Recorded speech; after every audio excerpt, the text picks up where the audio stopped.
Hello, listeners. At this point in time, the Unplugged Professor and I have finished recording all of the remaining podcast episodes on Twin Peaks: The Return. And right now, we are going through the process of editing them. Whenever we record episodes in advance, we don't know what may happen between the time where we sit down to talk about Twin Peaks and when the episodes actually go up for you to listen to. And as such, instances like the passing of an actor can catch us off guard. We recently lost another talented individual in the Twin Peaks community. Al Strobel, who we know as the One-Armed Man, Philip Gerard, and sometimes Mike.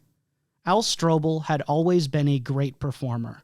And if at any point in this episode or the following episodes we make jests about his character, we are in no way, shape, or form making light of or disrespecting the impact he has made through his career and through his life. I have no idea where this will lead us, but I have a definite feeling it will be a place both wonderful and strange.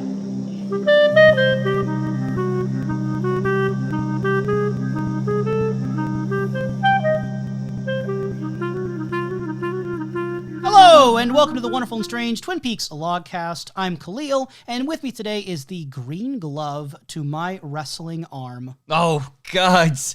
I didn't realize I had this much power, Kalil. I could squish your head like a grape as the Unplugged Professor. There we go. I got it.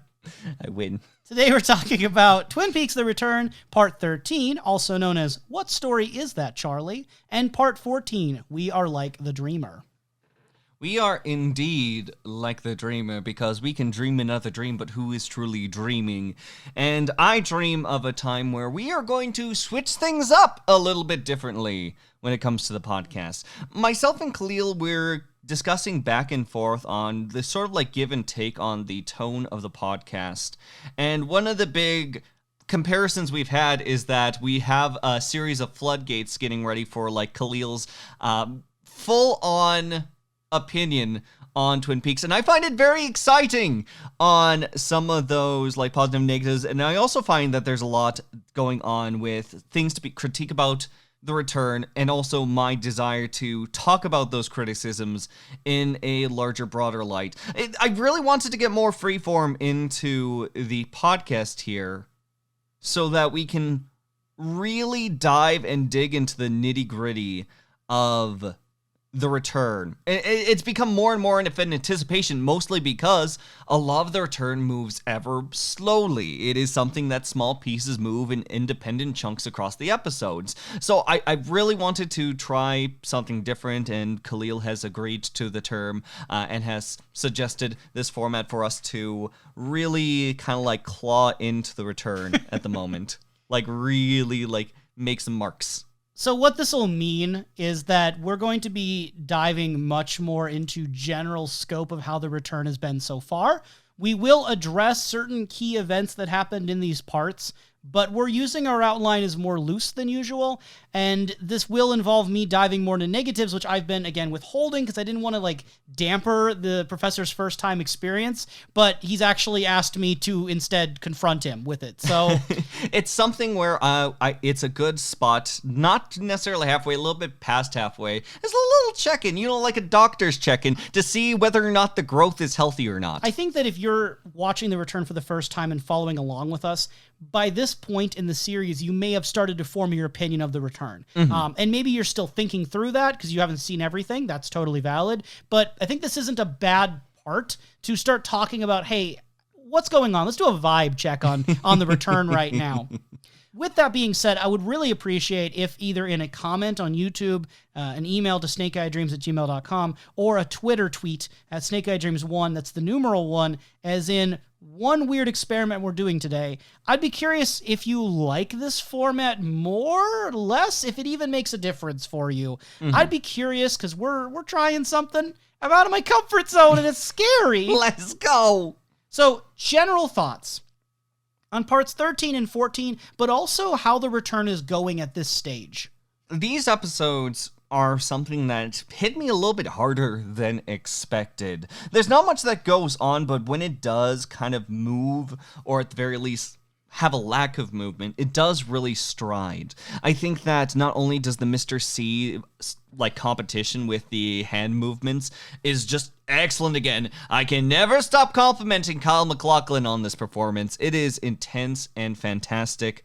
When I'm getting to see some of the characters in these small moments for the sake of my lore brain to play around with, such as the Jade Glove or the Green Glove, I'm going to call it the Jade Glove, is sort of discussed in this sort of matter-of-fact moment when we get to have a moment with, now revealed as the fireman, and I can start blowing off my speculation pistols, being like, oh, I see in your little wooden room, this man's a fireman, pew pew pew pew pew. And of course, the moment with Sarah Palmer inside of this, it's cementing itself as a time and a place for me to consider Twin Peaks as a fun experimental zone to play with visual horror. It's something that The Return, I think, at this point, unless there are drastic changes within the last few parts, may very well be one of my favorite Twin Peaks materials, and I think I realized it most through these parts. Now, when you say one of your favorite Twin Peaks materials, let's run through the gamut here, okay, a little bit. Yes. Is this poised to beat The Secret History of Twin Peaks? I'm gonna try to knock out all the options quick, and I'm gonna say everything is punched out. Okay. With the exception of Fire Walk With Me. That's currently the big sort of punch battle going on between. So everything else, bracket. You like this better than the original series? I do. Okay. We are meant to battle then, I think, at this point. so better than season 1, better than season 2, better than all of the books. The only thing standing. So even Secret Diary of Laura Palmer. Yes. Why is Fire Walk With Me doing so much better than Secret Diary of Laura Palmer when they, very much tone-wise, subject matter-wise, are very consistently similar to each other? Why do you knock out the diary immediately but hesitate on Fire Walk With Me? It's something where, with the diary itself, it's still a very nice piece of work. I think that the audiobook is absolutely wonderful. The Return is a real piece of work. I agree with that. I think that the book of Laura Palmer's diary is a nice condensed media that really dives into the character in a very exposed manner. I think it's very valuable for Twin Peaks. I also think that Fire Walk With Me is something I have very few critiques on as well. It's something that I do find to be a very strong work condensed in a few hours with Laura Palmer's story. I think that with both that book and also the film very much give a highlight to Laura Palmer far better than the original series could, because though she was a haunting sort of voice in the background, and it worked well in that area and medium, I never fell in love with Laura Palmer more than with something like Fire Walk With Me, and also in extension, the Diary of Laura Palmer. I also find the Fire Walk With Me to still be a great standalone work as well.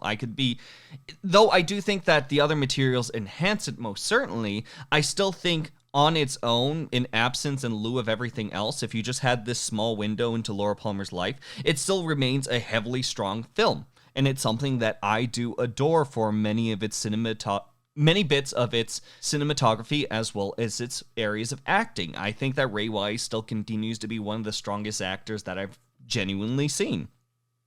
Where The Return comes in is something that off-pod you and I were discussing on how does The Return make me feel as opposed to the original series. And that is The Return gives me something where I like to scavenge across the pieces, and I'm wanting more from the buffet for myself, as opposed to the original Twin Peaks is a satisfying meal. I may take some leftovers home with me, but it still is something that I'm very satisfied with the work that I can put aside. And maybe it's giving me some extra legwork or things that I've got to handle with The Return, but I think it's very fun for me. It's very engaging for me. I think it, again, in different categories, the different pieces, including the example of Sarah Palmer with the Ends of Horror, it's caught me off guard in ways that I find very appealing and I can come back to, if not for my own notes as a creator for myself. So I would agree with you insofar that you said that The Return leaves you wanting more. Yes. I agree. I too find myself wanting more than what The Return is giving me, and I want to say to the waiter, please, can I get a different dish? This isn't what I ordered. This isn't what I want. And I would also agree it is not satisfying. I would agree with Very you well. on those 2 points. I also did not fail to notice you did not clarify why you liked Fire Walk With Me much more than The Secret Diary of Laura Palmer. You just explained both. Why do you like Fire Walk With Me more? I think it's just because of the highlights of performances such as so the Ray acting. Wise, Laura Palmer, and the cinematography. Those are elements that, for me, myself, I find very engaging. It's never to put against a means of a book media for its strengths of the imagination. But as for myself, the Unplugged Professor, I adore film. I adore those explorations of cinematography, and I adore that creative endeavor. You heard it here first. The professor hates illiteracy. He hates reading. He hates libraries. I really enjoy books and media, but there's also a reason why I end up coming forward to things such as cartoons over other pieces of media, just because of the fun expanse of interpretation one can have through one's creative vision, or many's creative visions. And this is a good time that I need to mention that with our debating back and forth, it is all in good fun. If the professor and I have snapbacks at each other here, it's because we feel strongly about Twin Peaks and because we're enjoying the back and forth. Yes. We're cool with each other. Sometimes the internet, people don't know how to necessarily take certain comments and tones. I want it to be clear, like we're doing this in good fun. So neat. And I also want to say that while I'm going to lay into the return and bash it, if it genuinely makes you happy and you really enjoy it for what it is, I'm glad you're happy about it. I wish you liked better things, but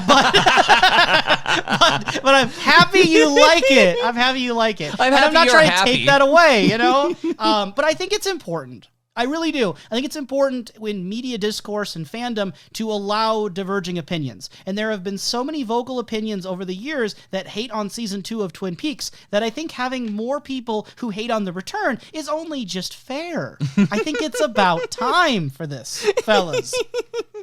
I think that for what I can get forward is The Return itself I find to be flawed in multiple aspects. I do think that it is something that would be... a lot of the media of it may be stronger dependent on a style of pacing and a few cut choices, in which I do think that brings in the appeal of like people's different versions and different cuts that I know fan editors The are Return should be drastically recut, re-edited. I agree with you. But at the same time, I'm still enjoying the variety of pieces. I will come forward to say that despite what I will say or I might bash through, it comes out of a very loving place when it's something like this piece of media. Here's the problem for me. I find The Return at points very interesting. I find it very respectable in certain ways. I find it bold, especially. I am bored most of my time watching this. When I was thinking back on parts 13 and 14 in particular, I really enjoy the arm wrestling scene with Mr. C. And I, for the most part, enjoy the scenes with Sarah Palmer that we get, as well as the moment that we get with the weird FBI encounter of, Wilson, this is what we do in the FBI. Slam! I like those moments, with an asterisk. I have qualifying, hesitations on both of those things. Yes. But when you look at the arm wrestling scene, the Sarah Palmer stuff, that extra scene there, when I'm looking at it, it's like, how worth it is it for me? How much do I get out of the total experience if I really love and think that half an hour of this is some of the best television being made? Like some of the best television of the decade. But then the other hour and a half, I would say, is bland, boring, and a disappointment compared to what we were given 25 years ago. How do I deal with that? And I can't be alone in that feeling that The Return has these moments of brilliance, but a lot of it gets lost in the edit because the storyline is somehow bloated and thin at the same time. Nothing happens, but everything keeps happening. There are so many names being chucked at you that do not matter. There are so many moments where it's like, this could be interesting. I wonder where this is going. And I'll give you a hint. It goes nowhere. It goes into that big hole in Twin Peaks that we joked about through seasons 1 and 2. Instead of characters now going there, it's the plot. It's everything. All of these glitches we can look at, and I'm looking at these glitches and I'm like, wow, what does it mean that Denise's arm movements look like they've been reversed and there's something going on here with Denise? And then you spend the next 10 hours never seeing Denise again, never having these glitch moments pay off in any meaningful way. All you get is this accumulated feeling that, wow, The Return sure is glitchy, and maybe that's enough for people. Maybe it's that feeling of, okay, the point is that something's wrong with this world. Okay, I can get that.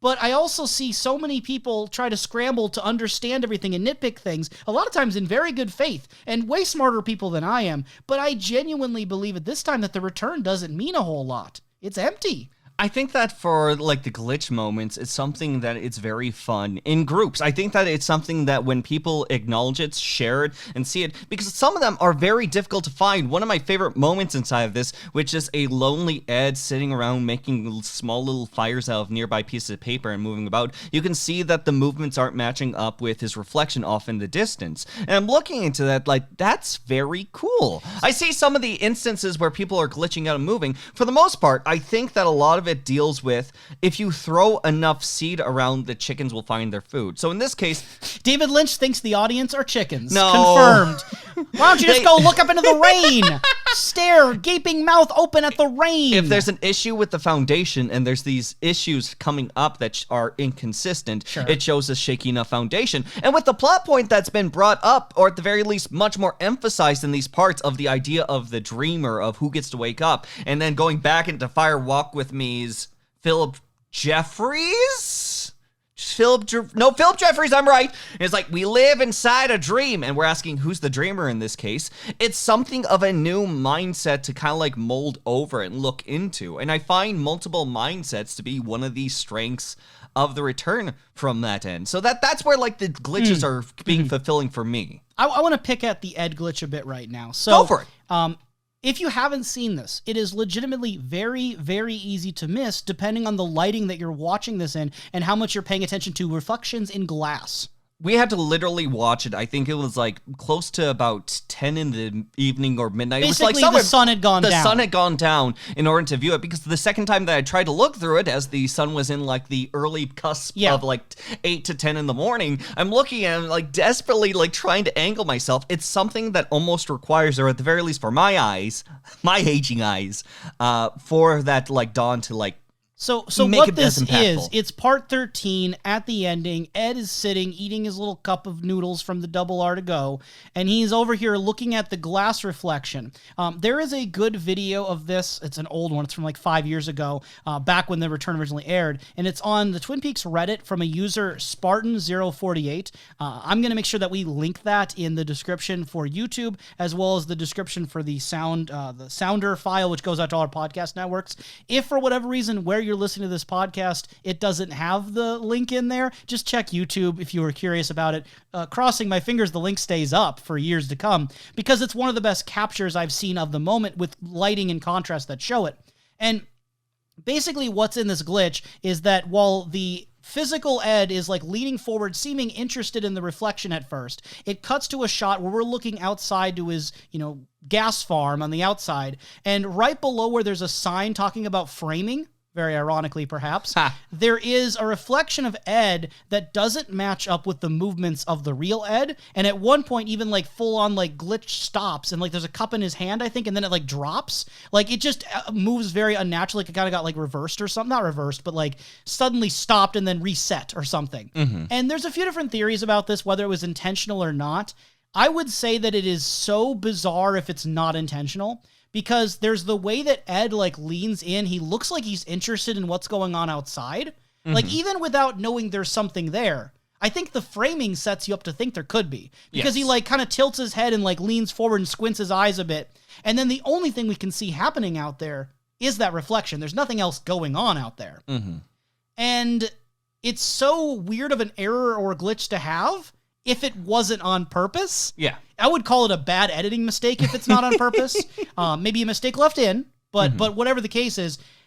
But what's weird about this, right, is that according to the Twin Peaks wiki, Mark Frost was not aware of any possible meaning behind this glitch. He was asked about it, and he did not know what it meant. He has no idea. Supposed co-writer. Right? I say supposed because I don't feel Mark Frost in a lot of this. It's something where, like, the question is, how much is Lynch Frost incorporated, and how much do you believe in Lynch Frost? And I want to be clear. Do you believe in Lynch Frost? If we ever had 100% conclusive evidence somehow that Mark Frost was key to writing everything, like we haven't gone through the special scenes. Maybe I am ignorant, and if I am, I rescind all this in the future. I'm saying only what I feel and what I think right now. That from the material alone.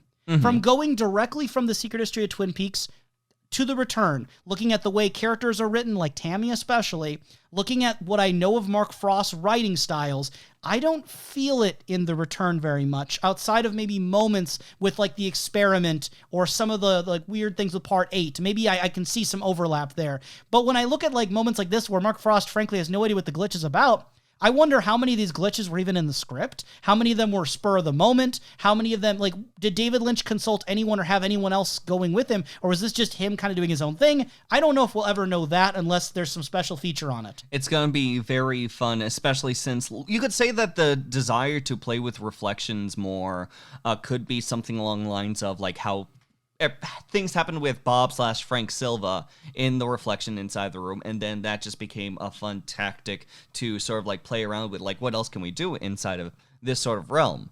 I think that with the added idea of this reflection, I do think it was David Lynch in charge of it. I don't know how much David Lynch talks to other people about these ideas and plans, especially with how he ever talks about to his actors on ideas such as motivations, other than trying to get more out of them, such as sandwiches. Yeah. So, yeah, no, I do think that there is a kind of like an overcast of David Lynch, but I still think that at the very least, Mark Frost had maybe sit-down discussions for broader tones. Yeah, I think that they had some similar ideas going on because the glitches in The Return, at least to my interpretation, do a similar function to the continuity errors of The Secret History of Twin Peaks. Yes. In that, do I think every glitch and every continuity error is on purpose? Not necessarily. I think some of them are just mistakes. Myself and Kalil, or at the very least, mostly myself, every time like there was something that seemed like an off edit, I think it was like, another glitch! We're watching this on a PlayStation 4, this freaks out, so we're like, is that a glitch? Yes!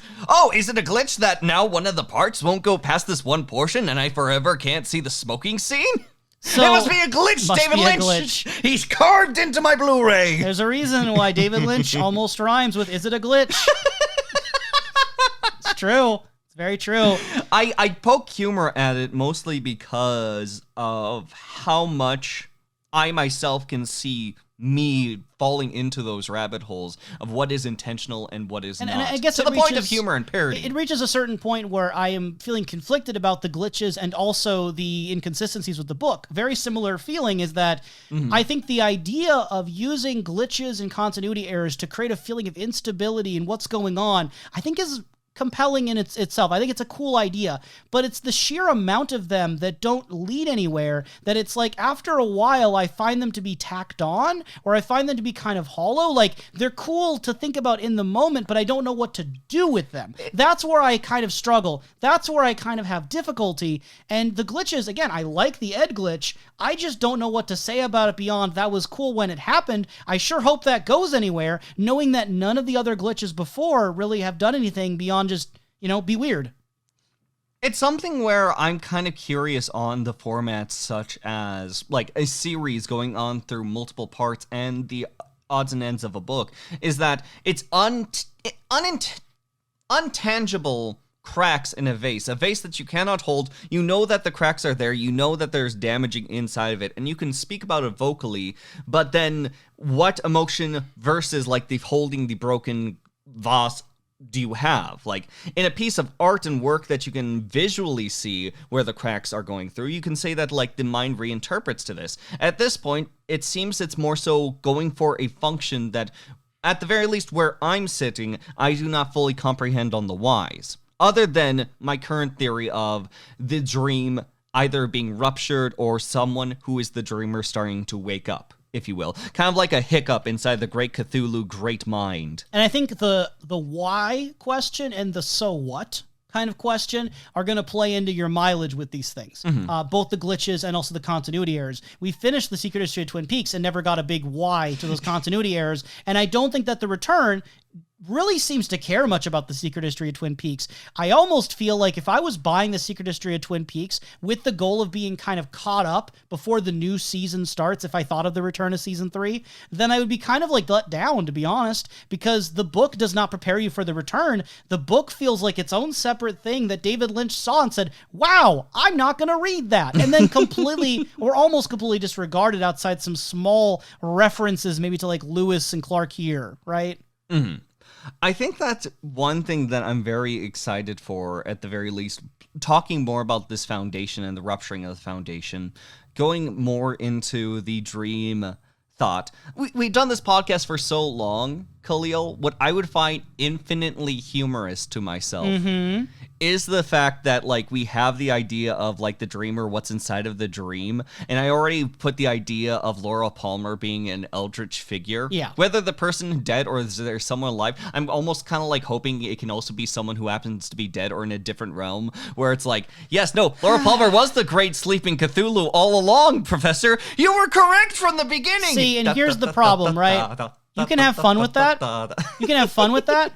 That feels so beside the point. Yes. From what I value most about things like The Secret Diary of Laura Palmer or Fire Walk With Me, Agreed. It is taking a really human, realistic story grounded in trauma and suffering and making it into this cosmic thing, if that's the case. Or if you read into the yellow orb with Laura's face in it being the answer to all the suffering, to me, it gets further away from Laura, which is so ironic considering usually David Lynch is the champion for Laura Palmer. I look at The Return and it leads me at certain points to feel like we're losing the thread. We're losing the thread. Back to Big Ed in that space. Big old Ed. In that same thread that was about Ed, the Ed thread, that I'm going to be linking in the description we mentioned earlier with the video. There's also people in the comments talking about how Audrey's reflection, also in parts 13 and 14, seemed very weird. To a lot of people, it seemed very still, almost looking like a mannequin, kind of creepy. Some people said it looked younger. I was interested in this because when I was watching it, I did notice, I was looking at Audrey's reflection a bit. And I didn't do a deep dive by zooming in or anything, and I didn't slow-mo it, but it did seem like there was a sort of awkwardness to the amount or lack thereof that Audrey's reflection was moving as Charlie was speaking, but It wasn't like Ed where we see both the real one and the reflection not moving at the same time or something. It would just cut to Charlie talking where you could see in the window the reflection of Audrey, and I'm more likely to say that this one might have just been kind of a weird accident. I think it's just they either had a stunt double maybe there, or they just had kind of a blurrier visual fidelity in the reflection, so it looks a little uncanny, a little off, and I don't think that there was any direction given for the actor to move in response to what he was saying. So when you contrast the camera moving to her and she's moving as she talks, but then she stands perfectly still when she's listening, I think that creates that disconnect. Maybe that's on purpose. Maybe it's not. Does it matter? Does it not? These are the questions that come in, and I'm looking at The Return, and part of my frustration is I'm left with all these questions, but not much to really go with them. It's something that I think Audrey's position inside of these parts is actually pretty apt. I mean, Audrey herself is a Schrodinger's cat at the moment. She is something in which she both wants to stay and wants to go. And there's not going to be much of a result until a decision is made onto that. But in any case, if Billy's going to be A-okay in her mindset, in her life, or if it's something that she truly does have to wait on, she wants someone to make the decision on whether or not to open the box for her. And when you're caught inside of this position on what is supposed to do, I don't know which case this is supposed to be. I feel like you could put this into an audience-like format on whether or not you go outside of the box, whether or not you try to go out and searching for this thing you desperately want to, you say you want So it. you're looking at a more meta reading? It's something I think you can have a meta reading. I think that there's multiple readings that can go through. I think one of the things David Lynch's work, or at the very least The Return, can do is something where you can't do a singular reading. We've been through this a few times before, but I think that it's very hard to read in one format, and I think that that's a strength as well as a weakness. I think for not knowing where the intentions are coming from. But I do think that that could be a potential meta reading at the moment. I mean, I suggested last time a little bit of a meta reading with the Audrey part, and since I can take the gloves off, even though we're talking about putting the green glove on, but whatever the glove situation is... as long as it's not a jade glove, okay? Okay. At that point, you're pulling off the I skin. said you were the jade glove, so I think I'm okay right now. Don't pull me off the podcast, Kalil. I'm integral to this so it doesn't bleed out. While we're letting things bleed for a moment here then, I have to say, now that I'm a little more freeform with this, I think that the first Audrey appearance is so disappointing. And it's tough because when I first watched The Return, I felt differently than you. I was one of those fans who I was sitting here when's Audrey going to show up? Like, we were already, like, over 10 hours into the return, and I'm over here like, are they seriously not going to include Audrey? Like, what is going to happen with Audrey? Because she hasn't even been here at all yet. And it just felt really weird and off, because even though Audrey was not, the main character of the show, she was definitely one of the most synonymous with the series, one of the most recognizable, iconic, and I wanted to see what would happen to that character, considering her fate was so left open and unknown, and we had references up to this point in the secret history that she seems to have maybe survived. I'd like to know what happened. So when we finally got to Audrey, my first feeling was like, oh yeah, Audrey, like excitement. And then as the scene went on, and on, and on. And it's constant references to characters. I have no clue who they are. I don't know what they're doing. I have no context for any of this. And it's just this ongoing narrative where Audrey's character has been reduced to this yelling woman dissatisfied with her marriage, cheating on her husband. And I'm just looking at this like, I don't feel much of anything from this. I don't get much out of this. I'm not excited to see more Audrey. And we do get a little more Audrey in 13 and 14. But it's, again, more of this similar element of, like, what am I supposed to do with any of this? And it seems to connect to the Roadhouse parts, which I have even less to feel with, because at least with Audrey, I know who she is. I care about this character. But when we put in the Roadhouse and we start getting a bunch of people talking about random other people, I do not care one iota about Billy and Tina. And it's not because, I only like the old characters. It's because they're characters. It's because Audrey's the only one here who's had development. These are all just names and faces. Not even always faces. A lot of it is a structure of tell, don't show that David Lynch is incorporating. And I will say that it's is something that is very risky, because when you do a tell don't show, it doesn't highlight characters as much, and there's some characters with some very big highlights in the show, but when a lot of the story is told through word of mouth of other characters, when it's just small little details that are part of characters' problems in which we don't get to see them confronting those problems, it's something where in a usual show format, when you have these issues and problems, like, I would count that as an outright flaw. I do think that that is a flawed way of trying to present, in a way.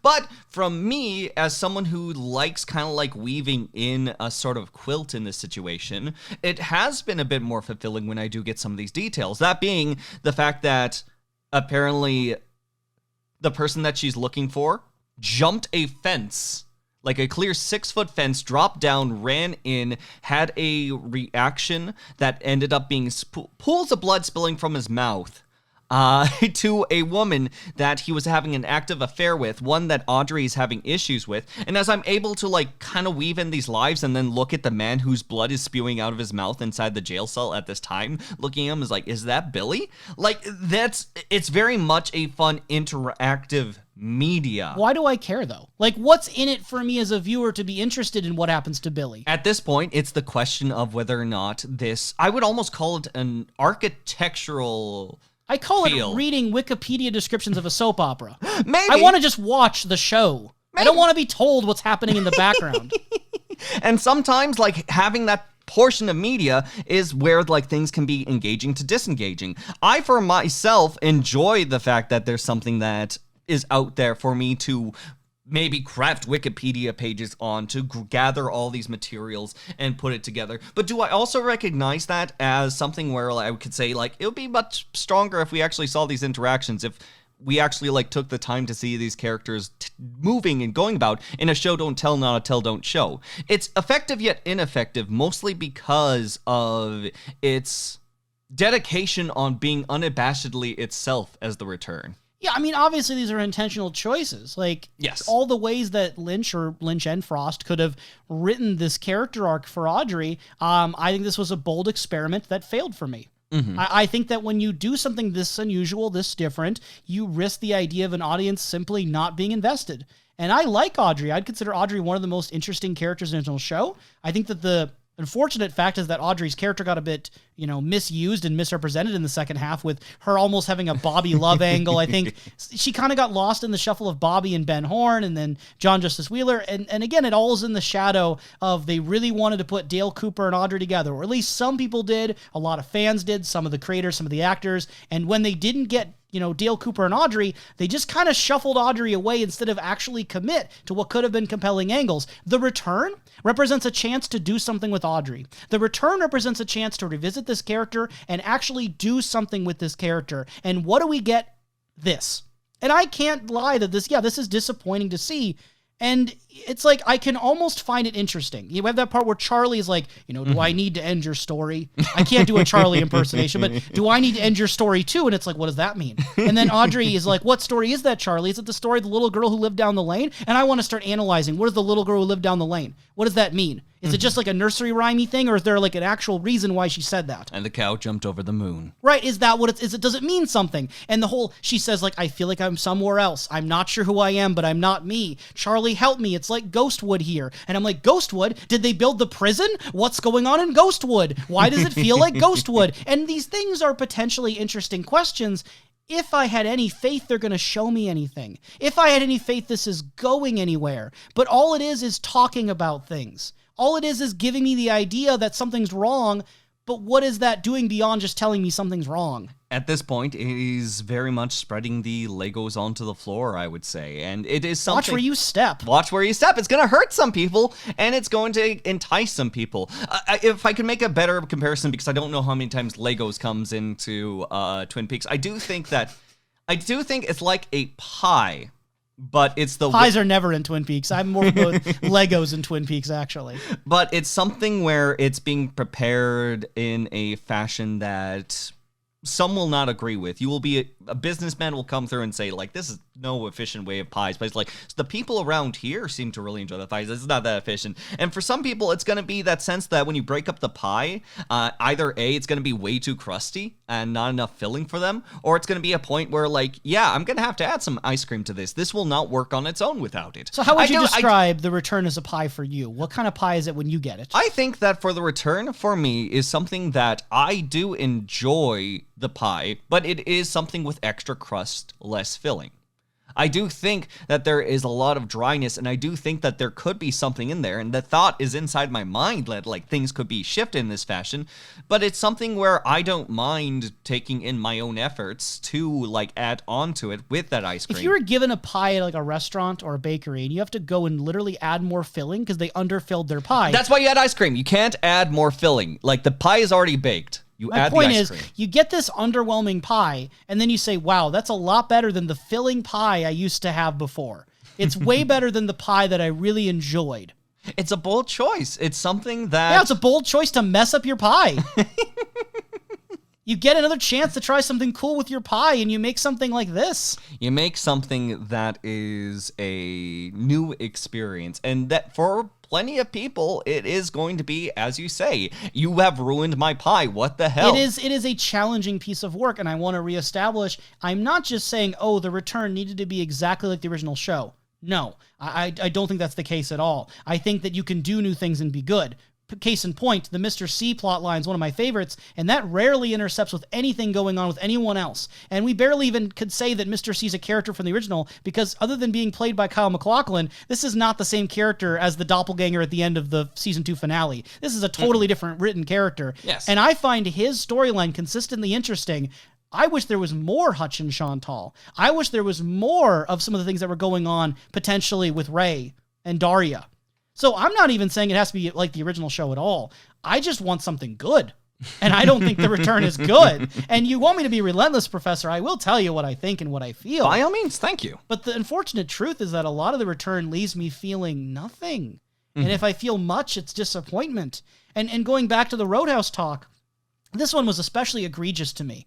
Because we get Sophie and Megan. I had to look, of course, their names up on the wiki because they're nobodies. Sophie and Megan discussing Paula's sweater and how Billy, like you said, was in the yard and all that stuff was happening. Yes. And there's this dramatic music cue when it's like, what did you say your mom's name was?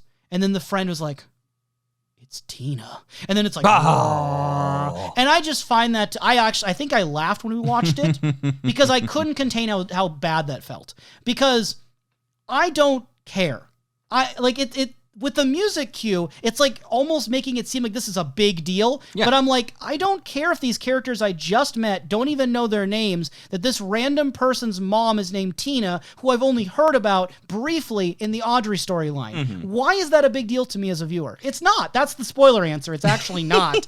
And the fact that the friend was randomly in the middle of conversation. Professor, how many times have you talked with a friend about something with your family, and randomly in the middle of the conversation about your family, someone was like, wait, what is your mom's name? Like, how often does that happen to you? Because in the situation, it made no sense why the character would ask why the other person's mom was named that. The only reason it's being done is for the viewer. It's something that could be done for the viewer, but also I don't have much association with conversations like this. Usually whenever I go out to drink at the bar, we're talking about Dungeons and Dragons. Okay, but you get my point though. Like, why would someone in a passing conversation about this family situation randomly ask the mom's name? It doesn't make sense to me. So all I'm left with is this weird moment that feels like it's supposed to be important when it's not. It's something that's very much revealing to the audience, and I do think that's what it does. It throws out that little Lego piece for people to build off of. It's something that is a background end of storytelling that you could ask whether or not the man bleeding from his mouth is affected by the drugs in the area. The fact that Steven also went missing a couple days ago and parallel those lines and maybe the similar end. And again, who the hell is inside of the damn jail cell? Is that the same person? Yeah, it could be. It could be. So it could be. That's the thing. Like, if it is, so? like, here's the thing. If it turns out it is, okay. If it turns out it isn't, okay. I don't feel myself being interested either way in the fate of Billy, a character I've never met. So it isn't working, especially because there's so many names being thrown around that it's not just Billy. There's all of these names, and it almost feels like at a certain point it's got to be purposeful for Lynch just to luxuriate in throwing names at us. And I want to also add to this that I think the reason I'm so drawn to meta readings of Audrey in the Roadhouse, why I'm so drawn to these deeper metaphorical readings of these sort of things, is because if I only take it at face value, I don't care. And so I'm trying to make something more out of it. I'm trying to make something more out of these moments than what they simply appear to be. Because for the most part right now, they're names. If you don't carry around some extra story or history, you then have a family tree that you know, right, Jeff was there. Oh, and the father was Kyle? No, that's what it feels like. It does. It does. It's something where like a lot of the names are names. They are pieces in a broader puzzle that might be commentating on something else at a time or leading into something else. But at the end of the day, a lot of the characters are not characters. Well, and this is where even ones that are more physical, that like aren't even just names being thrown around, it's almost the opposite, where we don't have a name, we just get a face. So when James is playing Just You at the bar, at the Roadhouse, we get cutouts to this woman who's like crying as she's watching. Yes. Do you recognize that woman? I do recognize the face of that woman. I do not recognize the character name or if they were in the original Twin Peaks. I don't think they've been named in the show. If they have, it was extremely brief.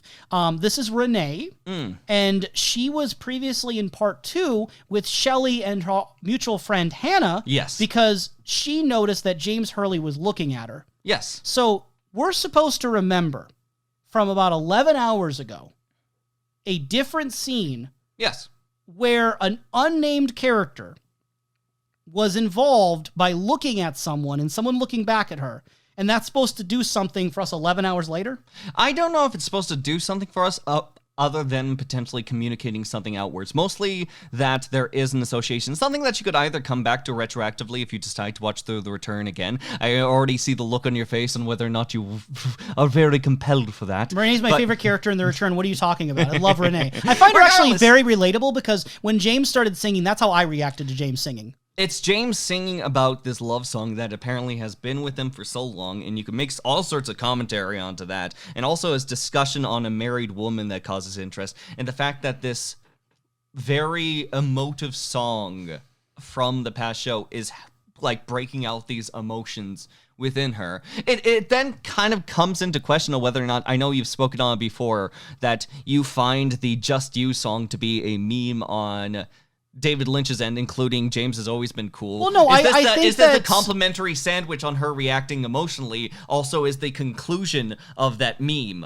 on like making that go full circle. Yeah, of James always being cool. I don't know what to do with it. I think that between David Lynch and Mark Frost, my headcanon would be at this point that they are aware that the fandom largely thinks James is not cool.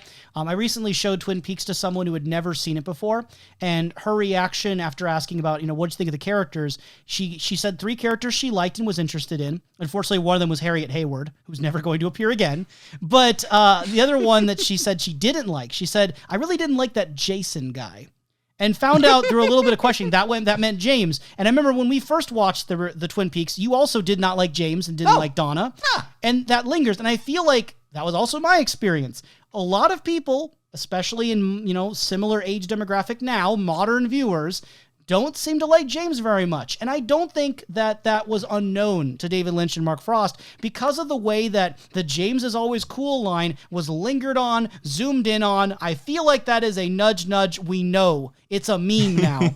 So when we get just you playing, part of me wonders, is this just happening for the meme? Is this just a joke? Or am I supposed to think that, oh man, James is still stuck in the past? Yes, he's performing art, but he's stuck in the same art that he performed 25 years ago. Is this the image of a man who is unable to let go of his former feelings for Laura, but then by extension, Maddie and Donna, who were also just fabrications of Laura? Yes, so deep. It really is meaningful. Or is it just the meme? And then this random woman named Renee, who I haven't seen in 11 hours, crying about it. What does that say about her? What does that say about James? What does that say about the song? What does it say about nostalgia and memories? Yes. I think it means as much as you want it to, because I think it doesn't give you much more.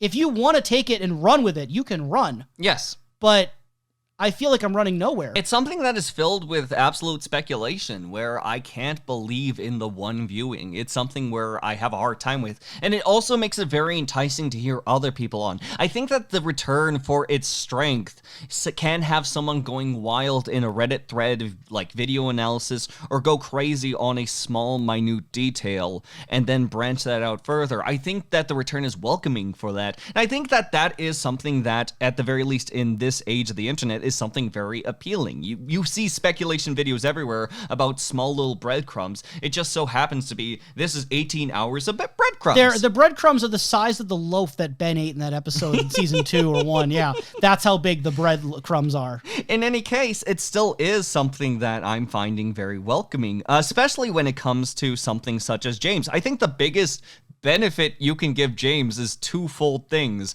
One of them, leave it open enough for me to actually run with the idea of James, but also number 2, put him out of a relationship. Maybe that'll change and a relationship will come, and then I'll absolutely He has a relationship with his best friend Freddie. He does.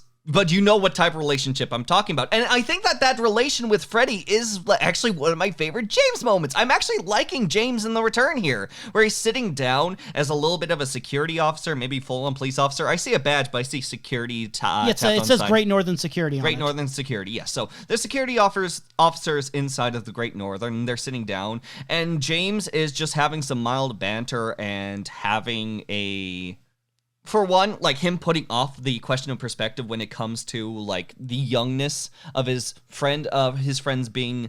Freddie, thank you. This is clearly the main character of Twin Peaks. He had a whole entire giant backstory. Regardless, he's going back and forth with Freddie, but then he kind of, eases Freddie into, telling him something actually kind of, personal. He's like, I can't really talk about it. It's like, come on, Freddie, it's my birthday. This little bit of banter makes This excuse for exposition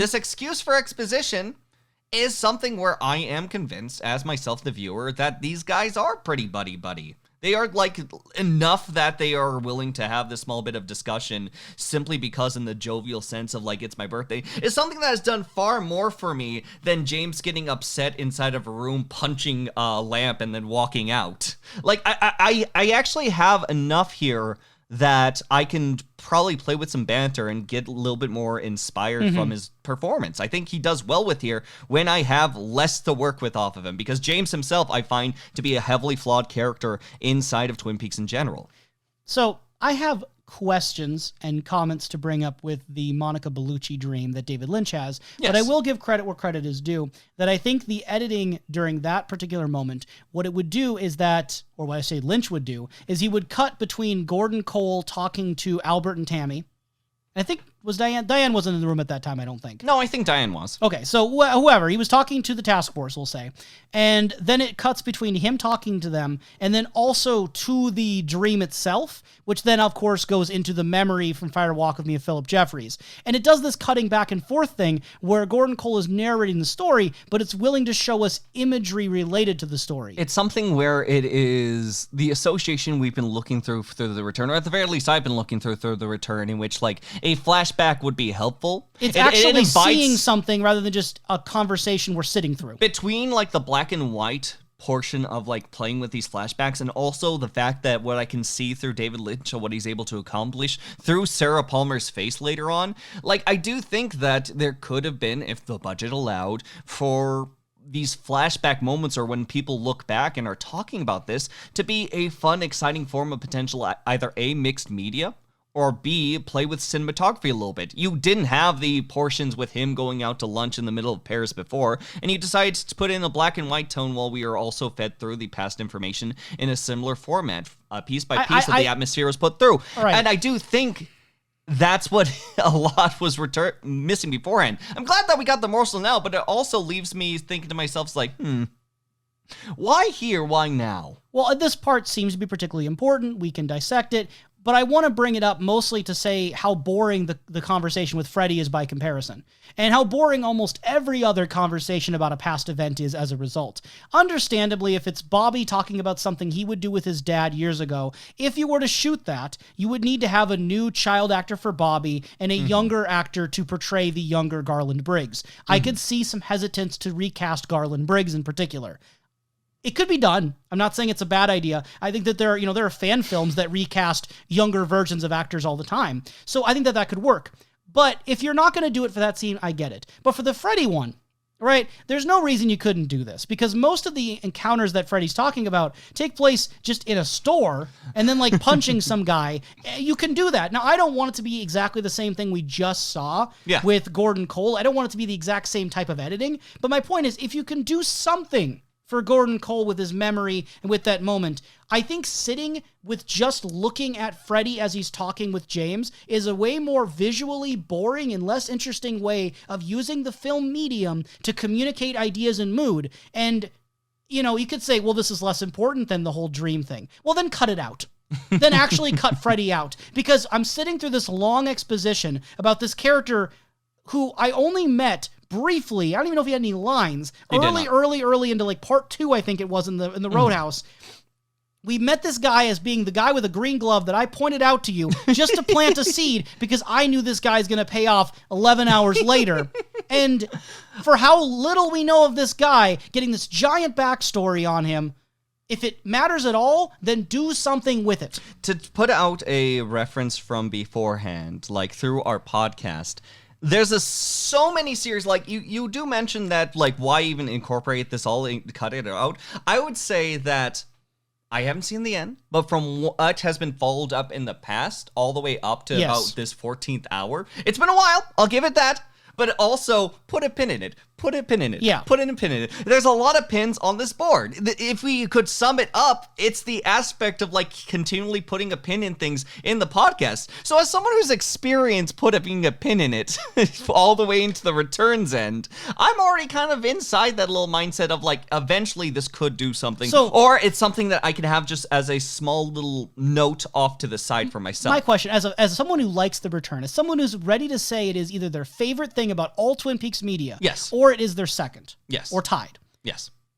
What do you hope for with Freddy? What do you expect with Freddy? What do you think this is going? Because my question for you is, if Freddy never shows up again, or if he's the main character, what do you think this indicates? Because we got a lot of exposition on this guy. In this respect, it does a few things for me. For one, it is something that associates the reach of the fireman to be across the seas. Like, he can go to British land. He can go to... That's a very large leap. Before, we were thinking, like, across the states, and we've had, like, notes onto the states. But the fact that the reach can go all the way across the world itself, that can lead more credence into some appeal into power scaling.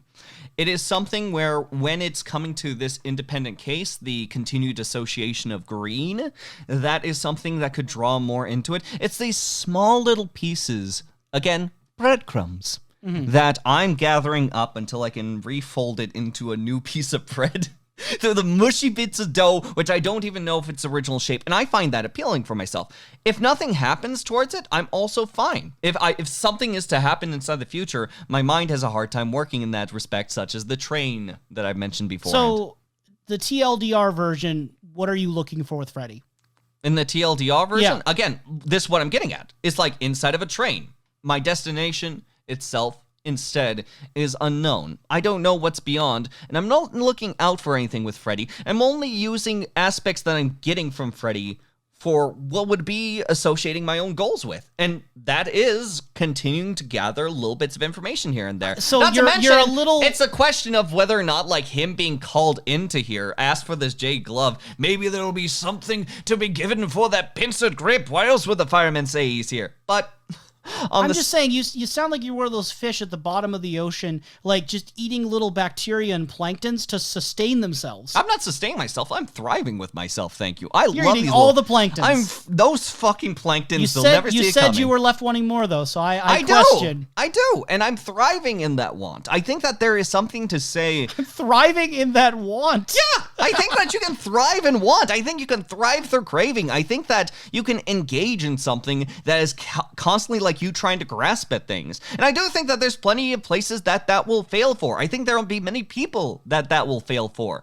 But does the return fail for that for me? No. I don't want to hold Twin Peaks and David Lynch to such a different standard that I would be willing to accept Freddy, because if I think of any other show with other writers, other environments, would I like Freddy as a character? No. And I think that it's... I think that it's a problem. I think it's genuinely a problem. And I'm going to say it at some point. I'll say it now. This is where, I think about the original Twin Peaks. It's my favorite live action show of all time. I don't know what's going to beat it. Maybe something will. There's other shows that are going on right now. I've heard the good things about Atlanta. Other shows that dip into some weird territory that I definitely want to check out sometime. Just I haven't got to them yet. But when I think of The Return, it's not one of my favorite shows. When I think of The Return, I'd rather go watch The Sopranos. I'd rather go watch Boardwalk Empire. I'd rather go watch, I haven't seen it, but probably Mad Men. There's other prestige television. I watched Lost when I was in middle school. I'd go back to that. If I wanted a show that, gets into some serious ongoing narratives, that has a bit more production value, leans a little bit more into film aspects, I'd go watch those things instead of The Return. Yes. And if I want, a modern take on like someone like Mr. C, and I want more of that kind of area, but I also want some sense of humor, I'd go watch Breaking Bad. I'd go watch Better Call Saul. There are other acclaimed shows that I think have better character writing. I think have more satisfying character arcs. And I don't think throw someone like Freddy in at the 9th hour to do whatever he's trying to do. It's like, I'm torn right now. Like if I'm a first time viewer, I'm torn. Do I want Freddy to pay off and be a big deal, even though he came out of nowhere and I want nothing to do with him right now? Or do I want Freddy to not matter, never show up again, and then feel like it was a waste of time giving exposition for him? I don't know what I would want out of this guy, because both outcomes seem bad. He's either really important in a way that he shouldn't be, or he never mattered, so why is he here? I don't know if The Return is going to pop up back into the main flow of circulation. Like Breaking Bad has, but I do know that Breaking Bad is filled with very much entertaining memes. I'm not even sure it even left. I think it's been consistent. I think it's still been consistent, because right now I've been seeing what if Breaking Bad were an anime, because people are now fascinated with the Japanese dub of Breaking Bad and trying to recontextualize with that.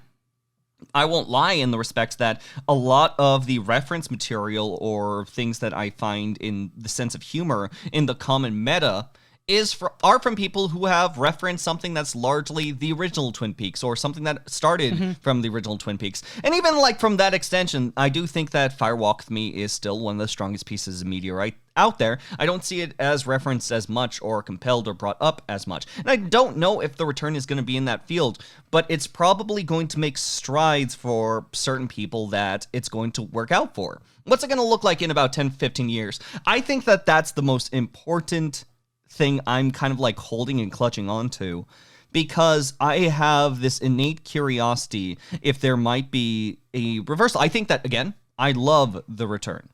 I'm loving what I'm getting from The Return, and I'm going deeper into The Return with a bit of excitement. But I also love Fire Walk With Me, and when that was released, and around the years that was released, it was bashed. It was horribly thrashed. Is that going to be maybe this? Is it going to be something that this will continue to be revered over time, or is it going to have a reverse version of what happened to Fire Walk With Me? I still think it's going to be loved, but I still bring up the question because there is a curiosity to a lot of things that just don't work in common film and media that The Return is trying to do, and I appreciate what it's doing from that, but you can't find elsewhere. The Return is a niche that people can. Well, that's where I was going to go, is I think The Return is appealing to a niche within a niche in the kind of way that it's unlikely to attract a lot of people who, and there are some, I'm not going to say there aren't any, but I think it's unlikely to, no, you're not one of them, attract people who never saw the original show. You're not one of those people. So my point is that I think because it's very much drawing people in who are already part of that Lynch cult, who are already part of that idea that they're going to be probably predisposed to like David Lynch and Twin Peaks. I do think it's benefiting from that. I think if this was an original narrative and it just was appealing to a broad audience, I think it would get fairly derided by a lot of people.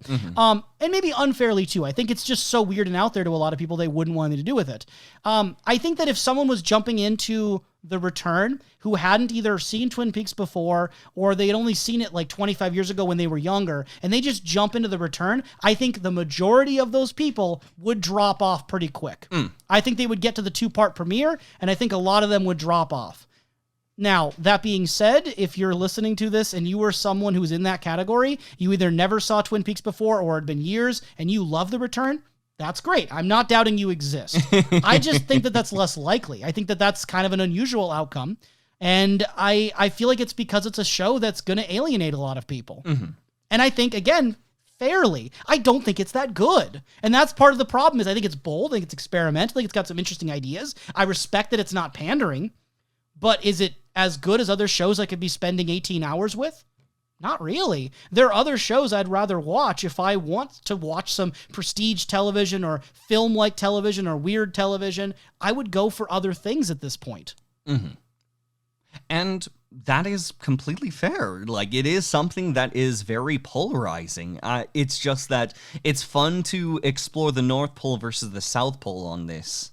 I think I kind of like lean somewhere off of like a far off island nearby the South Pole, but not exactly as a part of it. I mean, you say you love The Return. It's like your favorite Twin Peaks material. It is. So you seem like you're pretty much on a polar opposite from me. I'm on a polar opposite if you were to only put it on the piece of paper that says love and hate. I think that the people that may be on to that end, and I think that there is a fair, valid view from them, is that it is far more forgiving onto those flaws, and it is something where, like, nope, I fully and unabashedly hold on to The Return. These things are not flaws, they are features. And part of my worry is that with an episode like this, since I'm going so much more into my disagreements, I'm worried that I'm going to end up alienating listeners. I'm worried that I'm going to end up being so negative with these things. So if we could just, for a moment, maybe for a reprieve, let's talk about the Mr. C stuff in these parts, because we both love that. We do. It's genuinely one of the biggest highlights in The Return, I would call for it, where we have Mr. C finally catching up onto the Ray Wise angle. Less Wise. Take out the Wise, just the Ray. What are you talking about? You talking about the character Ray Monroe? Yeah, he's chasing Ray. And Ray Monroe, yeah. Ray Monroe. He ends up entering the building that which is called Ray the farm. The farm. And it seems that Ray's quote-unquote boss, associate, someone, it seems like he's the big guy around here, acknowledges that he's there. Ray's ready to... The guy's name is Renzo. Ray's ready to chew his food, but Renzo's like, let me take care of this first. Brings him up and then offers to give him a fighting chance with a arm wrestling match. The tradition they've had for 14 years. How this all started 14 years ago leaves a lot to be desired. Why anyone takes this seriously and does this and like works for this guy would be a curiosity to me. It's a fit of strength and proving you are strong in something of a very simplistic manner that it is very laughable and humorous, but at the same time, I can't help but really look into this and be like, what if the reality was like Rochambeau? Is like, yeah, we traditionally play rock, paper, scissors. And whoever wins, but no, it makes sense for the sense of strength. This is where, like, yeah, I don't think it works as a serious thing, but I think it works in the kind of way that Twin Peaks and David Lynch can sometimes work, where it is being treated very seriously. It is absurd to the point even Mr. C remarks, like, what is this, kindergarten, or what is this, nursery school? And I think it's acknowledged, but at the same point, there's a weird logic to it that kind of straddles this line of tone where it's simultaneously really serious and dire stakes, but also, like, comically, like, it's an absurd situation. And I think that it works because of the performances, because of the mood that goes into it, because the irony element that we know going in what Mr. C is like. Like, the moment that Mr. C is going to do this arm wrestling match, do you have any doubt he's going to win?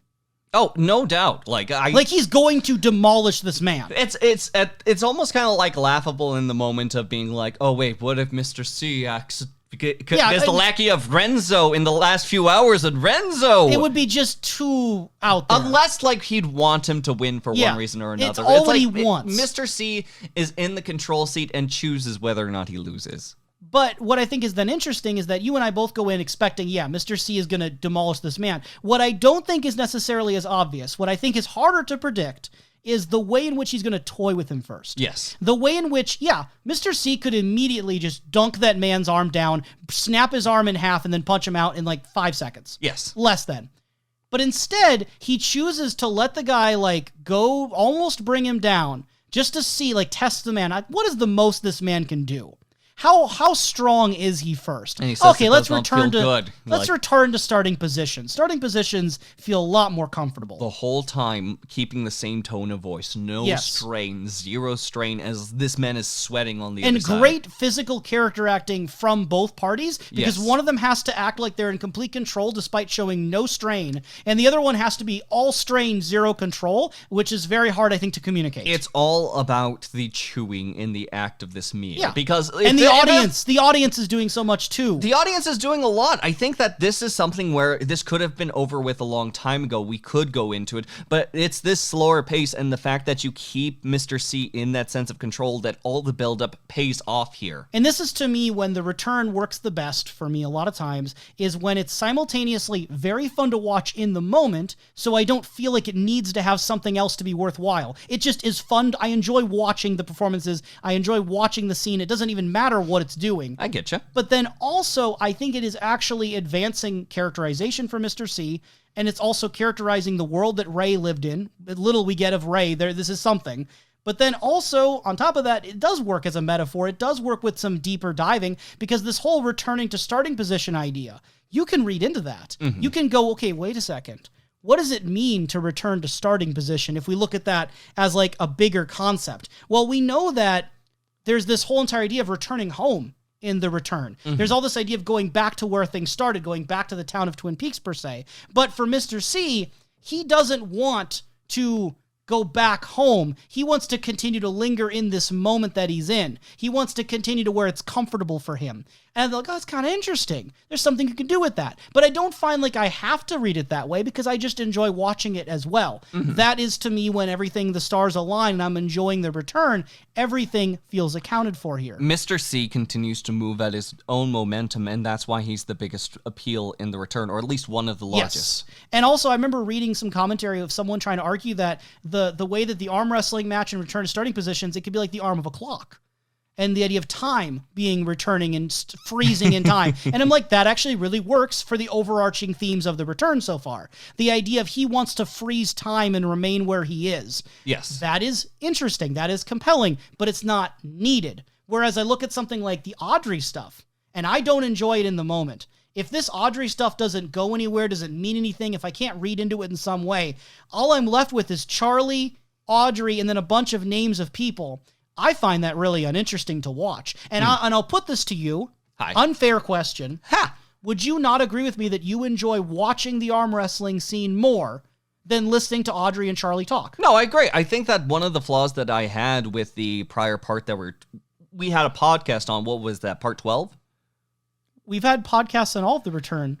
A podcast that includes Audrey. Oh, yeah, that would have been last time, yeah. That would have been last time. 11 and 12, yeah. Where I've had to go through the part at 1.5 speed just because genuinely I do feel that that's when it starts actually getting to me. Do I still enjoy the content from it? Yes. Am I still getting my information? Yes. It's just that that's where the tone doesn't hit as well. The tone hits in strides with the Mr. C portion, and that's where I'm adoring this portion with Mr. C. I just wish there was more of the good parts, I could do without, which is so sad because I like Audrey as a character, and I think that, oh man, it's really sad that season 2 didn't do more with Audrey later on. Now you have a chance to do something with her, and you give her one of the least interesting parts so far. That's really sad for the character and for, honestly, the actor. I think Sherilyn Fenn is a better actor than what her part gives her. So I could go on with that, but I appreciate Mr. C, and I think it's where everything clicks and it works. We agree on the best parts a lot of times, although I think I'm more of a fan of part 8 than you are. I think I love Part 8 more than you do. I could be wrong on that. I think you do. I Yeah. think genuinely you do, but I do think that for you, from what I understand from your perspective, is that it is a bit of light in the dark. It's the outlier. It's clearly the strongest episode so far. And for me, I think it's brilliant cinematography-wise. I think that it does wonderful moments. I still think if I had to go between the explosion, and again in this episode with Sarah Palmer's sort of like facial reveal, I still think I myself love the visuals from Sarah Palmer's face more. But at the same time, do I still commend both, especially Part 8 on like what it's willing to explore with, especially when it comes to sight, sound, and color? Yeah, no, I think Part 8 is a marvel. And also, I keep going back and forth between calling them episodes or parts. That's just because I'm used to calling TV shows episodes. I would say, for the record, I call them parts officially. It's just sometimes I say the wrong thing. But I emphasize parts because, one, that's what they're called, like even on the physical releases. Yes. But then also, there's that argument about this being an 18-hour movie. And it's not episodes of a TV show. It is a giant movie. And different awards and different people have categorized The Return as a movie or as a TV show, depending on what they're trying to talk about. There's no one way to view any of this. See, and this is where I would bring a criticism, is that I kind of at this point would say, yeah, it is more of an 18-hour movie. And that's bad. I would argue that that's a badly paced movie. This is where Jodorowsky's Dune would have been this giant thing as well, right? Where I just feel like when you're having a movie of that length, when it's framed and paced like a movie, I feel like it doesn't work for 18 hours. Usually, you have to have something really compelling to make it work for 18 hours. Because I feel like when David Lynch has films like Mulholland Drive, Lost Highway, and especially Inland Empire, those are already long movies. They're already between 2 and 3 hour long movies. I think if Inland Empire was longer than 3 hours, like if we added those more things that happened, even I, who loved Inland Empire, would say it's a bit too much. I think 3 hours is where you probably should cap it. Meanwhile, I'm looking at the situation being like, does it sound fun if you get like a bunch of people together inside of a little space and just say like, you know what, we're taking the day off, get a bunch of donuts, some coffee together, if you will, in like big decanters, and marathon through it with all the pieces and all the craziness and have the willingness to laugh in that environment? Yeah, I think that's, again, something exciting and fun, but I also acknowledge that most people don't have the stamina for 18-hour Most people do not have the stamina for this. I did not have the stamina to watch all parts of Harry Potter, so I technically haven't seen the entire series of movies, despite having those same accommodations of donuts and I think there may have been coffee there. My point is that I think one 18-hour movie oftentimes would lend to bad pacing. If you're going to take a movie, divide it fairly arbitrarily into parts, and then treat it like a TV show with episodes you watch like once a week, that's where I think there's a problem, and where Part 8 kind of stands out, because Part 8 feels whole. Part 8 feels like a 1 hour film in the midst of everything else. Yes. Whereas there are some parts of The Return where it feels like almost nothing happens, and then the next part there's a bunch of things that happen, and it kind of just oscillates somewhere in between those different elements. It doesn't feel like a lot of the episodes are like on their own. It's just more of the things. We're inching forward. We're doing a few more breadcrumbs. It is a series of meanwhiles. And earlier I said those breadcrumbs are the size of loaves from like Ben Horn. And what I meant by that is that there's a lot of unknowns. They're big unknowns, but I almost feel like that's a bit of an incorrect statement, because they are also very small. They're big unknowns, but they give you very little. So I don't know. The bread changes size. It's like one of the there's a game called Subliminal out there that all based on perspective and when you're holding it, which puzzle angle video you're doing game. it, whether or not like something's going to be huge or small depending on how you look at it. Yes, like that's a fair way to put it. You mentioned donuts and coffee. Let's use that as a segue into Dougie. Dougie Jones. At this point, right, we're led to believe this is Dale Cooper, who is not awakened. That there is this Dale Cooper there somewhere, supposed to get out at some point, maybe. Maybe. That's the big maybe. It's the question of, just because we haven't seen Dale Cooper come out completely, and we do see that he's got more functions, but a lot of that change has happened much earlier inside The Return at this point on how he's able to motorize. It's all very much the same for Dougie Jones. So is Dougie Jones truly an egg that is either going to crack or is premature and very stuck inside of that way? Or is like Dougie Jones supposed to represent the remaining pieces of Dale Cooper that might be able to remerge with the current pieces of Dale Cooper in the world into potentially a whole? If the chick cannot break out of its shell, it will die without being born, Professor. Do you understand me? I do. And I I do. think there's that worry of don't die. Don't where- die. where- Just okay. Don't die. Here's the hard part, right? I've seen discourse of people saying like Dougie's part in The Return gets better every time you rewatch it. And I believe for a few people that's going to be the case. Yes. Because when I first watched The Return, I would have thought and would have expected and would have honestly hoped that Dale Cooper would have been back and Dougie would have been gone by now. I thought after part 8, this is the time. Halfway through the series, right around that mark, bring Dale Cooper back. Let's get this going. Let's put everything in gear. But it didn't happen. No. Dougie's still here. Dougie's still here. And I don't like Dougie after a certain point. For me, there is something to be said that you can like something for a while, and then if it keeps going long enough, you get a little bored of it. And I feel like Dougie is too one note for me. Are you going to be bored of this face over here? He's- We've had endless amounts of fun putting Dougie Jones in our apartment. We have a Dougie cutout and we put him around. He's a funny joke. He's a funny one-off He's a funny thing. joke, he's a funny meme, and he is funny in an area of concept. But I will also say that having Dougie Jones be Dougie Jones for the course of what is now 14... well, actually, that'd be unfair. 12 Yes, hours. because the first 2 parts, it was a form of Dale Cooper, although because of how Cooper acts in the Red Room and the Mauve Zone, I still wouldn't say we've had the Cooper of quote-unquote Twin Peaks. No, we've had a version of Cooper. We've had a much more confused, quiet, puzzled version of him, kind of stumbling through unknowns. We haven't had friendly Cooper. We haven't had those dynamics. And for me, again, Dougie at this point is kind of one note. By the time we get the stuff with Anthony Sinclair in part 13 and 14, I just find myself less engaged because we've already cycled through a bunch of different antagonists by now. Now we have these crooked cops on top, another layer. And when Anthony says that these crooked cops are even worse than Mr. Todd and he won't testify against them, I'm even more confused because I thought the whole point was setting up Mr. Todd as this big threat, and now some random cops are worse. It just doesn't make any sense. It feels wrong. It feels like we're bumping up another villain when we already have enough at this point. We can move on. But I look at Dougie giving this little neck massage or whatever, shoulder massage to solve the problem, and I just find it unsatisfying. Like, I'm kind of tired at this point of Dougie stumbling through heavy hand-holded guidance from the spirit world to solve these problems through in like weird methods I don't understand, where I don't know why putting his hands on the dandruffy shoulders of Anthony Sinclair made Anthony start weeping. It's something where it's very much Dougie Jones is a walking around mystical wand where he is able to cast spells around him to make sure that everything moves forward in whatever intention, whatever beings are in control or are guiding him around, will go according to a plan. Right now, Dougie has all things set aside for him. And I do find it to be humorous but not compelling. It's something that it is humorous because of everything that goes around. It's humorous because I can walk around the apartment and just say Dougie Jones, and it is something fun because this is an idea more than it is a character. There is this weird dissonance that can happen, though. There is a weird dissonance, and I do think it does even in fact happen.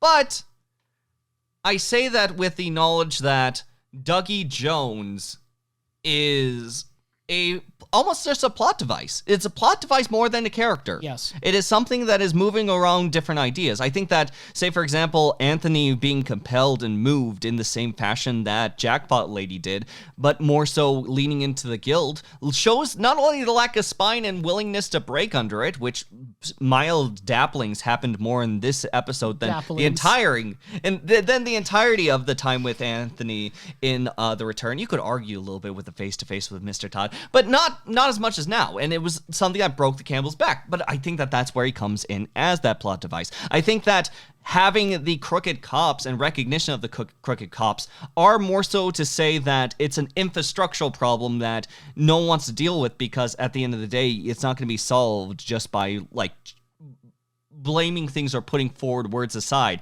I think that if he says something about Mr. Todd, that might affect Mr. Todd, but for he's allied with, for these people that are much larger than Mr. Todd himself, it's something that's, he's afraid of causing the crack that's going to break the support that will most likely lead into worse and worse things. He's already guilty at this time. He already feels guilty and he wants to clean up this mess, and he's already compelled past it. But I don't think that as a viewer, it's made me lead into the thought that, oh, these crooked cops are much worse. No. I just think that there's problems that won't be solved by the end of the return because these are vastly more troubling, insecure things that aren't going to be undone by Anthony saying, I've been a very bad boy, Mr. Judge. I would rather have a character than a plot device, and I think that the resolution to everything that's been built up with Anthony Sinclair is underwhelming, and maybe that's the point. It doesn't mean I enjoy it. And I think that throwing in the cops being a bigger threat than Mr. Todd to him just feels weird and kind of doesn't mesh with my understanding of what the things have been so far. Mm-hmm. I'm not a huge fan of that. I have two big things with the Dougie parts here that don't directly have to do with him so much as the people around him. And they're both kind of jumping off points. One involves the cops that you've mentioned. I want to dive into that second because that's going to lead us into other territories as well. By all means. So first, Janie E. Janie E. is at her door, and suddenly there's a brand new car and a gym set for Sunny Jim's gym set, and she just receives them. She's like at first kind of confused, but she just accepts them. She has a new car now. They put the gym set in the backyard. She's so happy with Dougie. She's so happy about these things. And this is where I feel that element of dissonance again. What I meant by dissonance earlier, just to quickly, explain, is that with Dougie, he is comedy, he is funny, we both laugh at it, and I don't think there's anything wrong with that per se. We have a Dougie stand-in, we'll do the little memes about it, but at the same time, there's that dissonance because Dougie is someone who clearly needs more help than he's being given. There does not seem to be people who genuinely understand that, aside from maybe the other Candy, the Candy that's the wife of the friend. Yep. Candy Shaker. She seemed to have an idea of it, but a lot of people just are going to let this man be around and not really try to assist or provide resources for something. So I'm torn where I'm laughing, but also is this a commentary about how people do not help those who need mental health? Is there a commentary being made here, or is it just haha funny? Now, that being said, Season 2 had it worse with Nadine. Yes. Season 2 had it worse with Johnny. Yes. But at the same time, in those days, I could look at it and say, okay, it was 1990. I could say it doesn't make it right, but also it does matter the time period, considering what kind of entertainment and what was being done at that time. But with the new series, I'm even more confused because it is recent. It is contemporary. Yes. With Janie E., I'm stuck because the dissonance I feel with her is that I think we're meant to say that Janie E. is a good person, that she is a rootable character. You're supposed to root for her, that she is a supportable character, that she is a good person. We're happy that she's happy, all those sort of things. Thank you for ringing the dinner bell. I'm glad that I'm finally providing nourishment for you. But my problem here is that it feels like all of her happiness is material. It feels like all of her happiness is fake and artificial as a layer on top of the real underlying problem that is not getting addressed. It feels like she's just happy right now because she got a new car, she got a gym set, she got a bunch of money, and her husband's hot. Because everything that's making her happy are all these superficial material things, and don't get me wrong, there's nothing wrong with enjoying things. There's nothing wrong with having an attractive partner and finding them attractive. But it's the fact that she's enjoying all of these things and smiling at Dougie while not seeming to actually recognize this isn't her husband. This is someone else. He is clearly not doing okay and needs psychological help. But the doctor doesn't seem to recognize that. The employers don't seem to recognize that. The police officer or security guard that kind of escorted him away, he seemed to have some awareness, but not really. It feels like Janie E. is, through the result of the framing, seeming very materialistic and enjoying a false happiness built on lies, but that's what I feel is going on. And yet, actually, what I think we're supposed to be thinking, I think the intent is not to read into that critically of her. I don't think she's meant to seem shallow, but that's how it feels because of what's going on. I don't know. I would like to think that if someone's spouse suddenly developed severe intellectual difficulties or was not even acting like themselves at all, you wouldn't just brush that under the rug because they gave you a new car and they're attractive. I think that's the fun part. The supposed to is, I don't know what the supposed to is being. I haven't been led to say that something has been pushed too hard, even to the point of whether or not Dougie or Dougie Coop are going to come out in the victor, good versus evil, or whether or not this can be a sad end to a larger tale. I think that I do really enjoy hearing about this materialistic view because I do think that that's something you can draw from Janie E. And by and large, a lot of the societal things on what is positive or positively associated. For me, I'm seeing it more as she's very much living in Oz. She has her ruby slippers from the last episode, and all these good things are happening. It's the same respect that Dorothy, though, albeit she was a child, and even more of a child actually in the books as opposed towards Dolly Parton. Dolly Parton? Not Dolly Parton. You mean Judy Garland? Judy Garland. That's literally a Twin Peaks thing. It basically is rhyming. Judy, yes. and then Yep, Garland Briggs? Yep, I recall. It's a fun part of the name. Dolly Parton, Julie Garland, basically the same person. But my point is that she is living that life that it's overlooking all of the larger details in order to live in an end of a fantasy, an odd of a dream. And to say that you're happy about the fortunes that come across to you, that you don't have to worry about your son's like college funds anymore or any of the debts that have been accrued, that your husband is more around, that he is no longer in a more unhealthy state, and things are going very well for the things around them, when there's not many negatives going on other than potentially his demeanor, which we have come to understand people recognize this demeanor as potentially common for Dougie. Like, this could have been the Dougie Jones that we saw before that we don't know in the hypothetical realm. It's something where it is a dream. They do live inside a dream. And I find that at the very least, compelling, mostly because there is a little bit of me that looks into it and is like, what if this all falls apart? Or what if it continues to stay around here? Is it going to be Janie E's action of tapping her red shoes that is going to break them out? Or is she going to be forcibly pulled from Oz? It's fun in the respect of how far they're willing to go with it, not only for Dougie's antics of moving around, but the flight of fancy and overabundance of light and sound and presentation. Mm-hmm. The gym is for Sunny Jim. That thing is over the top with a bunch of flashing lights. The lighting is what does it, I think. It does it a lot. Sure, and that's an interesting visual. It's flashy, but it also is false. And I think that making it take place in Vegas of being flashy falsehoods is notable enough. The gym set's cool and all, but it's not, my favorite thing. It's not what I go for David Lynch. That's nice. It's very nice. And just remember, the Mitchum brothers gave it to him. And if that doesn't show the personality of the Mitchum brothers, I don't know what does. I like the Mitchum brothers. We don't get a lot of them in these two parts, so I'm not going to say much. They do the conga line. They do the conga line, and we've got a weird music. And a right has been wronged. Yeah, it certainly has. So this is where, again, I look at Twin Peaks, and if I'm enjoying the moment for what it is, I'm maybe less concerned about the messaging. And the original show had some mixed messaging, so take everything I'm saying with a boulder of salt.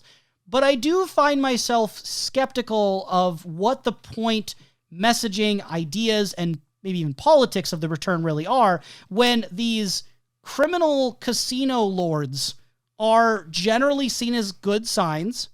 The insurance business is generally seen as the good sign here. Law enforcement is getting some of the most mixed messaging I've ever seen, where small town cops are good. We're not going to worry about the idea that there's a double standard where if you're the child of a cop or the child's boyfriend or girlfriend, you're going to be let off the hook. We're not going to worry about that. We're not going to address that right now. Small town cops are obviously the good guys in Twin Peaks.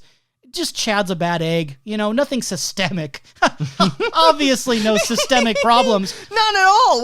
What's the legacy? And then we go into the fictional town of Buckhorn, right? Yep.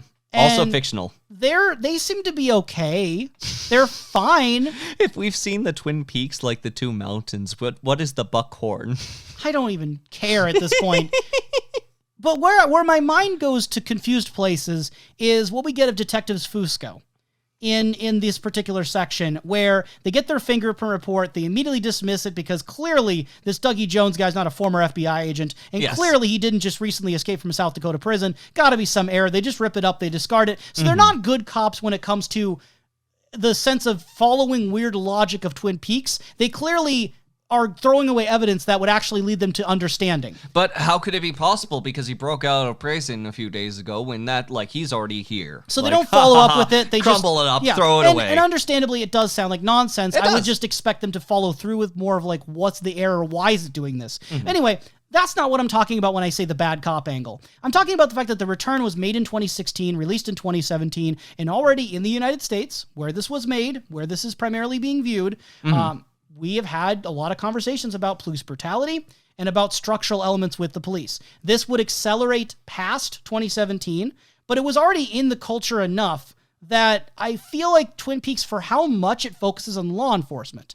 for how much it focuses on economic elements of poverty, of wealth, of all these different elements, it should maybe be doing a little bit more. Like, maybe it should be saying something a little bit more. Case in point, we have this moment with Detective Fusco where a woman is being tasered and screaming for her life, basically, in the background. We don't see her. At one point, the subtitles clarify that she shouts, "We want to report a cop."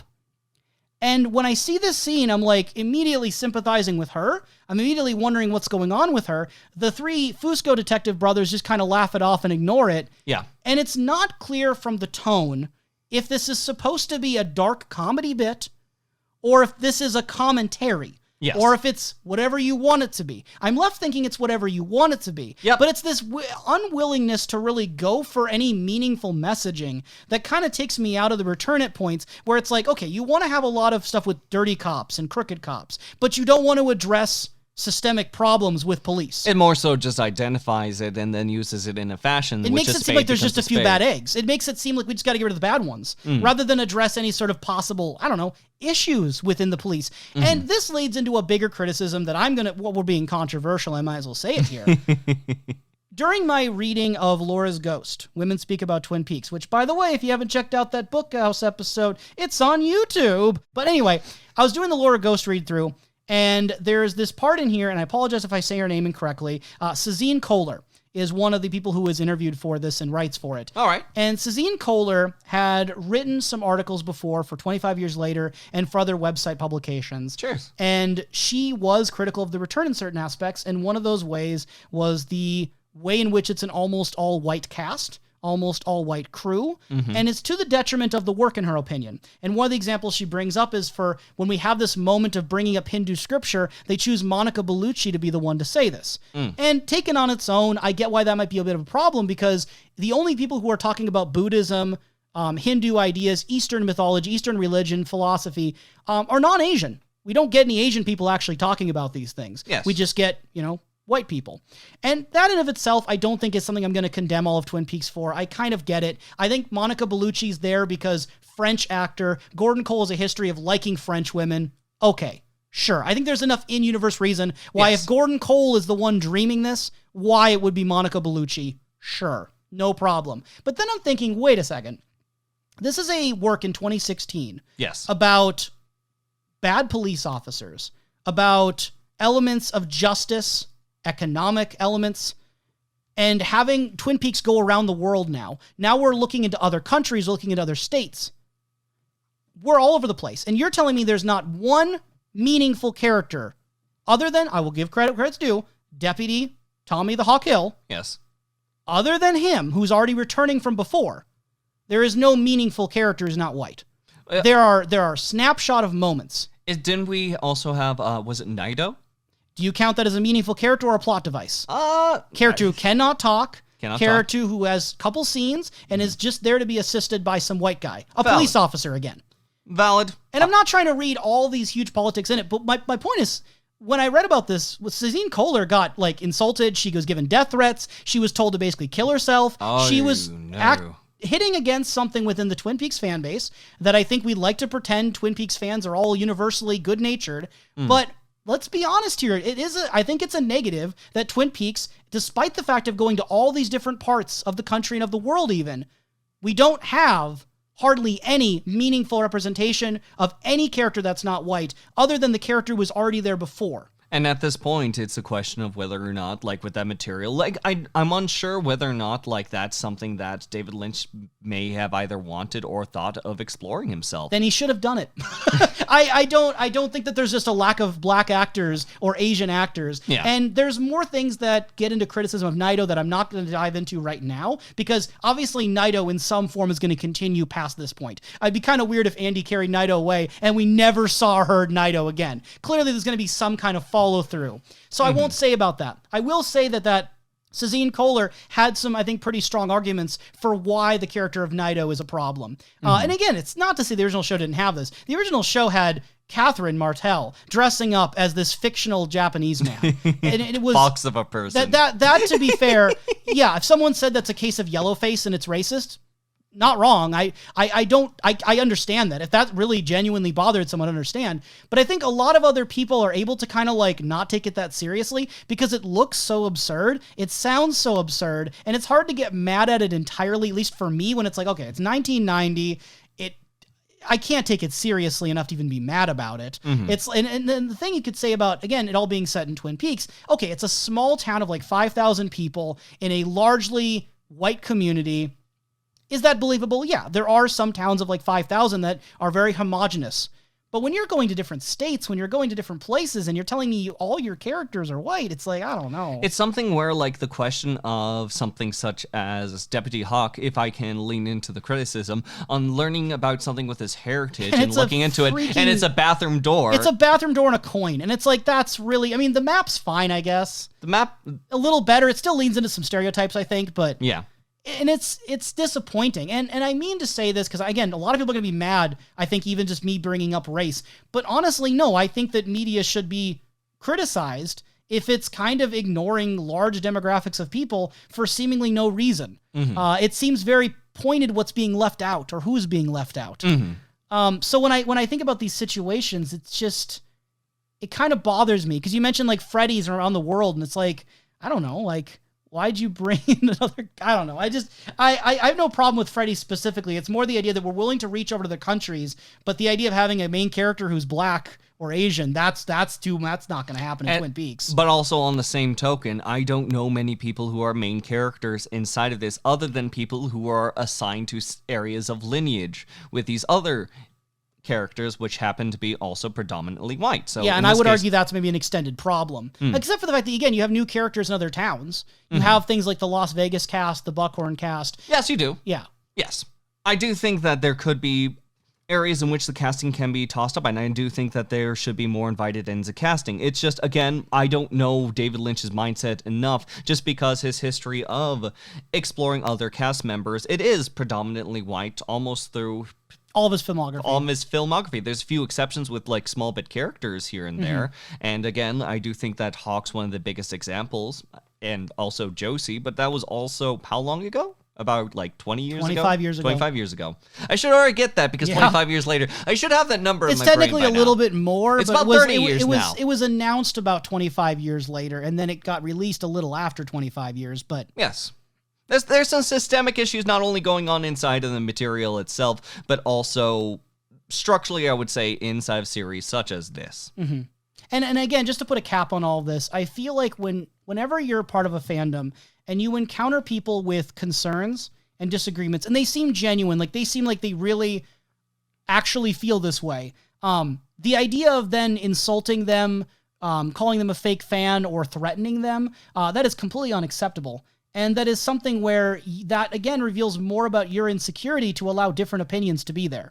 I think it's easy for one to be slighted and one to go into a separate mindset that feels like by this stance of taking something else into account and then twisting that end of that account, it suddenly becomes irritating. And I would even like argue in that end of the brain chemicals that release whenever you have a contradicting view set against you, and then that sort of like hits, and then a defense mechanism comes through. Especially if you stake part of your identity in the fiction. But we have to make sure to kind of keep in mind when the dust settles. At the end of the day, Kalil, you and I have been going through all of this Twin Peaks material. Yes. We have gone through all this David Lynch material, and I think that it's only now that we are bringing up these ideas and introductions. I hope it shows enough that you and I are not interpreted as fake fans for the No, I would really hope not. We put way more time in it than we should if we're fake fans. I'm not a fan of the Return, but I am a fan of Twin Peaks, and I'm a fan of many of the ideas in Twin Peaks.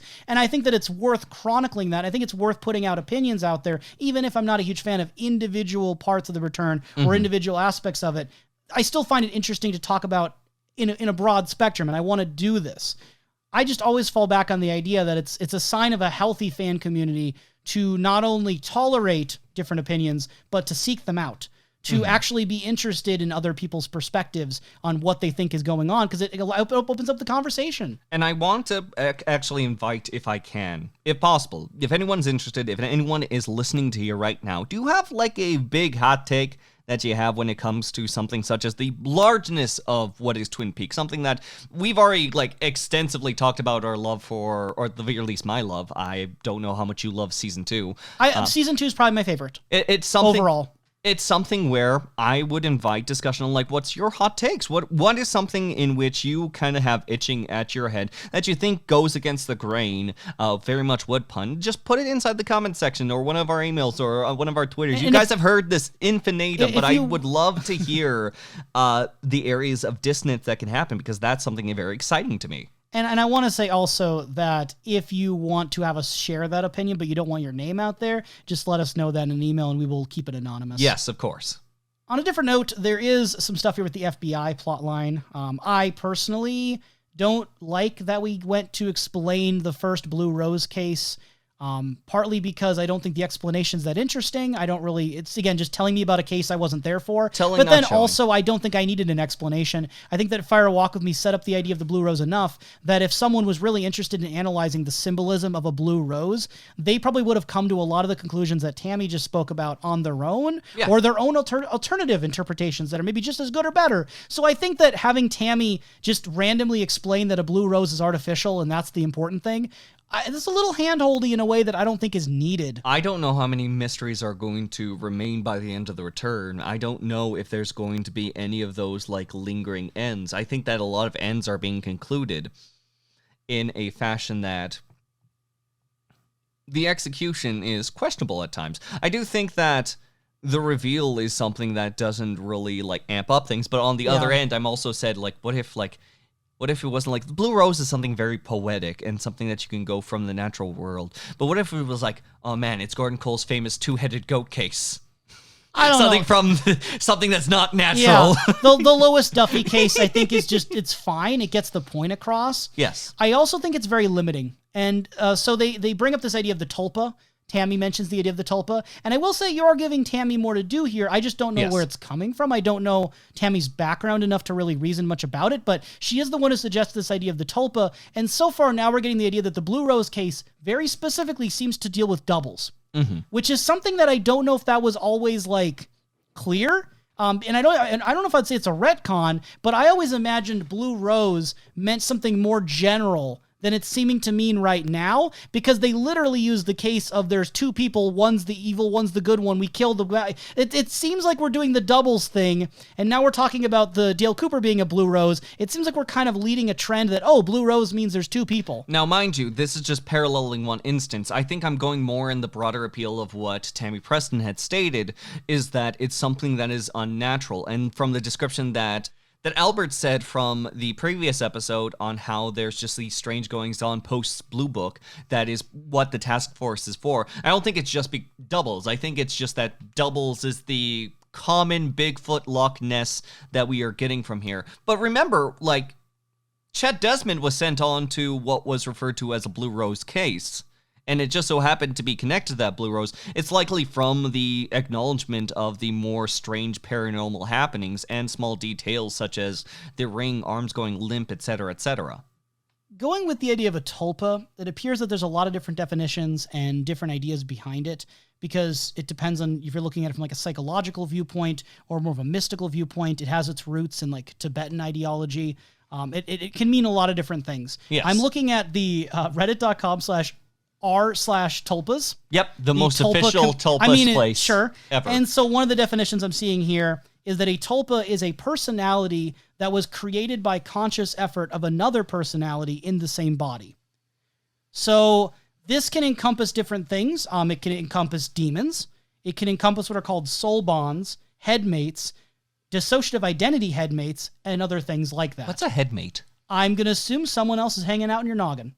I don't know. I'm not an expert, and I'm not going to claim to be. Okay. And so the idea, I think, is that it can be something internally within the mind, like it's another personality, another entity. but it could also refer to different linking ideas across like spirituality and psychology. I will make sure to clarify my laughter is mostly because that's exciting. Like there's a few fun ideas that go into my head when it comes to the interpretation that I get giggly from joy.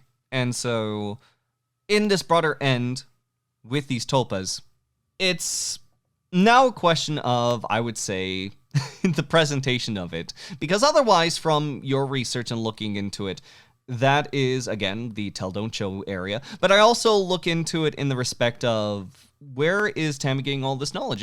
Does she also partake onto the books? Does she have a little bit of a Tibetan book off to the side that she's reading through? Or is this just passive knowledge that she's received from her high marks inside of MIT during the time? There's a lot to Tammy that I think gets accented by a moment like this, but in the broader sense and appeal, I still just find Tammy to be knowledge person. It's exposition. It's means to an end, and I want to spend a little more time on this Reddit because this is actually really interesting to read. Please. So a user who's deleted from 5 years ago said, a tulpa is a willingly created identity. I prefer this definition because it can easily be applied and distinguishes tulpas from other plural experiences. The fact that the plural was a choice for most tulpamancers is key for making it a positive experience for almost all practitioners. In turn, this definition is particularly desirable in researching tulpas and their associations with mental health. So this is the idea of you're willingly creating the tulpa. You are choosing to create this other self. Someone else named Lucid Rage, who their tagline, I don't know how this Reddit handles like your labels or tags on here. This person says creating first tulpa under their name. Okay. They at least 5 years ago were currently doing that. Very well. So asks, so walk-ins are not tulpas then? So I would assume a walk-in is like an uninvited spirit or a personality or entity. And the deleted user says, correct. They are not willingly created, nor did they come out of any sort of tulpamancy practice. That being said, most hosts who get walk-ins were quite open to getting walk-ins in the first place, and most hosts who do not want walk-ins don't get them. So again, this is an overlap of psychology and spirituality where it can lean in different directions of inviting mental guests. Another user here named Gimbletrix talks about it being a tulpa is a popular name for an imaginary friend that often seems to do things on his or her own. So that person views it more as an imaginary friend. Mm-hmm. Others bring in the idea of demons or dissociative identity. But you can kind of start to see as a broad idea, even though definitions differ. Very well. But this broad idea of it's another entity of the mind. Whether real or imagined, whether chosen, maybe not. So when Tammy says tulpa, it's a really loaded word. It's a very loaded word. And it's not very clear what she's really talking about. But Albert just kind of agrees without qualification. Yes. Why is Tammy the spokesperson for this? Why is it always the FBI who are the experts in these things? If you want me to say in the most flowery language, it's something to emphasize the intelligence of Tammy and how she's connecting these lines for herself. If you want me to say it in a less flowery fashion, it's giving something for Tammy to do. Tammy is like putting they're testing Tammy. Tammy's passing the test. Tammy talks about the things alongside with them. It's just that I can add the adages of call them like broad pieces and call them just like shorthands that may be kind or unkind, but the shortness of someone such as Albert, as well as his broadened sort of like appeal to the world, or the physicality or voice or how receptive to electricity Gordon Cole is, there's more that I can draw out of these characters. All I can say from Tammy, she's smart. A lot of the FBI stuff in these 2 episodes is passing along information, some of which we already knew, but is now being communicated to other characters. Yes. We also get some new information, although maybe not surprising, that Dale Cooper had mentioned Major Briggs the last time that Diane had seen him. Although we do not get much elaboration on what he had said or what that was about, just that he had said that. Mm-hmm. And then Diane drops the reveal that Janie E. is her half-sister, and that they don't get along, they haven't for years, but that, my half-sister is named Janie E., and she has a husband named Douglas Jones. And let's tie that one thread from this thread as everything comes together slowly, like to separate little like pools of different liquids as they slowly mix in. Yes, now we do realize that she has a relation, and that's also connected to Cooper. It makes it seem potentially more deliberate on why Janie E. may have been selected, if you will. If you were to believe the, say for example, Red Room or powers that be are able to interpret these things. We've already seen the power scale on things such as like slot machines. They can tell which ones are going to win. So whatever omnipotent knowledge these beings that dance around the odds and ends of what could be a dream, to say that this could be all orchestrated to the point with Janie, I think it's just like continued power scaling with these beings, creatures. Can I ask a maybe unfair question? Yeah. What if I said no? No. I mean, if this is the FBI, who you assume have files on everyone and all this information. Yes. Why is it that they had to have Diane say that she's the half-sister? Wouldn't they already know that? Wouldn't they have Diane's file and, like, know her contacts? Because Janie E is a very strange name. Janie E is a strange name, yes. And she seems to go by that name in a lot of circles, so I think that would be in the FBI's repertoire to probably figure that out without needing to even have Diane say it. Maybe it's just simply because there are so many details currently at play for them that it was a simple oversight. Something that would be blatantly obvious, but at that point it is more easily obscured from the background. I'm just kind of unconvinced from the FBI standpoint before, because like now they're kind of keeping an eye on her because she's suspicious. But even before that, they kind of just brought her along, and it felt like, they wanted her to make sure that something, was going on with Dale Cooper, have another opinion. But it was so obvious. Did they really need her? What's she doing here? Is she giving information that they wouldn't have access to? It's the fun point of speculation we do here. Is it something in which, instead of the common thread that you see from a larger group of intelligent work, that we aren't seeing the people that are 5 steps ahead, but more so trying to keep at pace with everything as it's going on live, and ergo going through a different interpretation of this larger company and just hyper focusing it into these very few individuals, making it far more fallible? Or are we going into the odds and ends that we've seen them speak behind Diane's back multiple times now, and they do recognize Diane might not be fully trusted, but they invite her into the fold? Is this like a little bit of dampening, sort of like pressing in, being like, okay, how much can we trust you? How much are you going to give forward? How much of this ebb and flow is going to go through? But again, this is a little bit of extra legwork on my end, where I have to interpret that. Yeah. And in this case, I would say that I'm leaning more into the camp of the latter more than the former, mostly because... The latter and former, just clarify. The latter being them testing her, as opposed to the former being a different, more... fallible form of the FBI, mostly because of how much they've made it clear on the separation between Diane entering as first with the rest of the crew being together.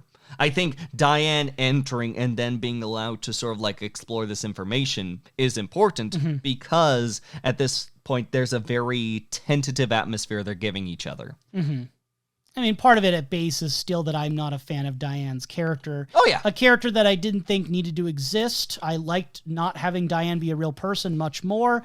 And then also or at least not knowing it's a real person, I should clarify. I didn't mind the possibility. I just didn't want it ever confirmed. And then I think it's kind of a waste of Laura Dern to just have her say the F word all the time and barely do anything else. Let me guess. Fuck you, Albert. It's not funny to me. It's not entertaining. It's not endearing. It's not anything. I don't know. I wouldn't want to be around a person who just constantly cusses people out with the same generic reply. How useful is that to keep around on the task force? For the most part, she's overshadowed by her odds of spite, in which she is willing to say screw you to absolutely anything that comes by. And if you only have that as a sort of focal point of scenes, the mileage of it is only going to be as far as how much you're willing to drive into this character. And in this case, I do not think that you're going to be the Dick Horn of this situation that's going to be driving past, right into. Oh, man. Bringing everything back into the town of Twin Peaks, a lot of our attention here is on Jack Rabbit's palace. We have that foggy clearing of where they find Nido, and your favorite character of Twin Peaks finally gets some recognition. Andy has been chosen by the firemen for an important task. This is the best part of Andy, generally inside of here, but mostly because I'm not the biggest fan of the pacing and how Andy as well as Lucy interact with each other. But having someone that is very more intapped with emotions and is more susceptible, especially when it comes to crying, and there's even a point of tears that happen amongst this, and throw him into this very... we'll call variable unknown place and situation, I think it was one of the best choices. I think the easy choice is Hawk. I think that The better choice is Hawk, you mean? The strange choice would be Truman. The what choice would probably be Bobby. But no, Bobby has the Major Briggs connection. There's an explanation He does have there. the Major Briggs connection, but I would say that would almost make it... He also has a Laura Palmer connection. He does. But I would say for the respect of just like plain, flat, give this character something that would be fun and strange to do. I think Andy is genuinely the best choice inside of my book for this. Yeah, I don't like this. I think part of the problem here is that when you have the situation with Freddie and Andy being communicated with the firemen specifically, it does this thing where it makes the specialness of Dale Cooper's interactions with these spiritual elements diluted, and you're extending it to too many characters now. It's that problem where like everyone is now a Jedi, or if you're video game, everyone gets a Keyblade in Kingdom Hearts. You're starting to spread this around, and I think where it becomes the most damaging is if you are inclined to do a psychological or metaphorical reading of Twin Peaks, because almost everything exclusively supernatural involving like the giant man from their place, Philip Gerard in the Red Room, all those sort of things, that was in Cooper. That was in Cooper's dreams. That was in Cooper's mind. That was when Cooper went into the woods. And even to the extent to which Wyndham Earl and Annie saw things, we don't exactly know what they experienced. We just know what Cooper experienced. And maybe some of the energy levels overlapped for a while when they saw each other in the Red Room, but we don't know. It's really quite possible to believe that everything in Season 2 and Season 1 involving the Red Room was within the psyche of Dale Cooper. And I know not for everyone is that going to be an issue, but again, I like a lot of the psychological readings. I like where you're allowed to kind of wonder what's even going on, what's quote-unquote real, what's more up to the imagination. And previously with Twin Peaks, it was really Dale Cooper, those who were affected by Dale Cooper, and then maybe Laura Palmer with Fire Walk With Me. It left so much more of a range for interpretation, and it made it feel more mystical. It made it feel more unknown. But now that the Red Room is, as we've talked about in the previous episode, just a place where Philip Gerard lives, and the Black and White Zone is just a place where the fireman lives, and you have Andy and Freddie being chosen, I would argue almost arbitrarily, to be special now. I feel like it takes away from the potential readings of this being a phenomenon within Dale Cooper and maybe within also Laura Palmer, and extends it into just this thing. This is just some supernatural entity that just picks people, and why not? And I find that to be really uninteresting by comparison, as opposed to a deep dive into the soul. Now, mind you, I think that it does kind of like change the vantage point of what was already kind of like potentially put forward in the mystery end through Twin Peaks initially, through things such as Fire Walk With Me. I think it changes like the vantage and the point you're going to be looking at it, mostly by the introduction at this point of the Dreamer. And I think that there can still be fun psychological reads, but at this point we're playing a Where's Waldo game of like who the Dreamer is, and then by extension retroactively leading into the story. But I would also say that from how much this sort of like draws into this new sort of like view scope and so on, I can fully understand where people might look at the return and say they may not acknowledge it inside the Twin Peaks canon. It still follows along a lot of the lines. I think it still introduces characters and so on, but it so much leans into that end of we live inside of a dream and that aspect of the dream and this new tone that it's playing with. In short, I can see someone regarding it as a Super Mario Bros. 2. I look at both The Secret History of Twin Peaks and The Return as responses to the original show that take different aspects and kind of run with them in a way where I don't feel like they are seamless transitions into the same world. I again, do not view The Return as Season 3 because I don't think it's the same show. I think it's a response. And insofar, if I think of the world of Twin Peaks as a whole, I don't think that all of the things in The Return were intended 25 years ago.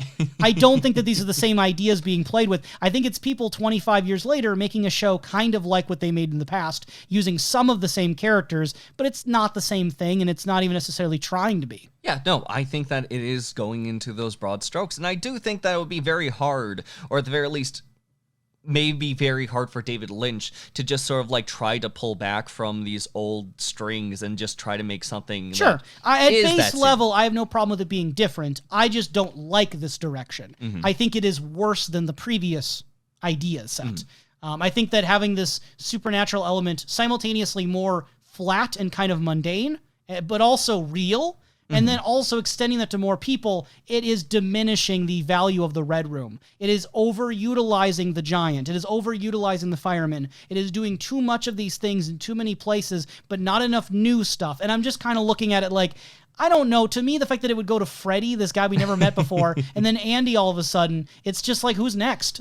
Spin the wheel. Who's going to be the next one? In the same respects of like the vantage point between one's independent psychology as opposed towards a broader sense of a dreamer's psychology, I think also it does kind of like dilute down an aspect and idea of these characters, but I think if you allow yourself to follow the cameraman onto this other angle, there's still some very fun and promising things. In that sense of like playing with mythology, I think that these scopes zones are especially fun to speculate with. I think that with using the fireman analogy, using also the fact that everything looks like the wooden interior of something, and then connect that to the log that Margaret Lannerman holds, I think that myself, I'm having a lot of fun playing with that reading and looking into that. The cinematography alone, by the look of these spaces, as well as how they move and also how things are clipping together while looking through what is effectively a recap episode, but recontextualized in something that's more, I would call emotionally provocative than just showing a series of clips again and again.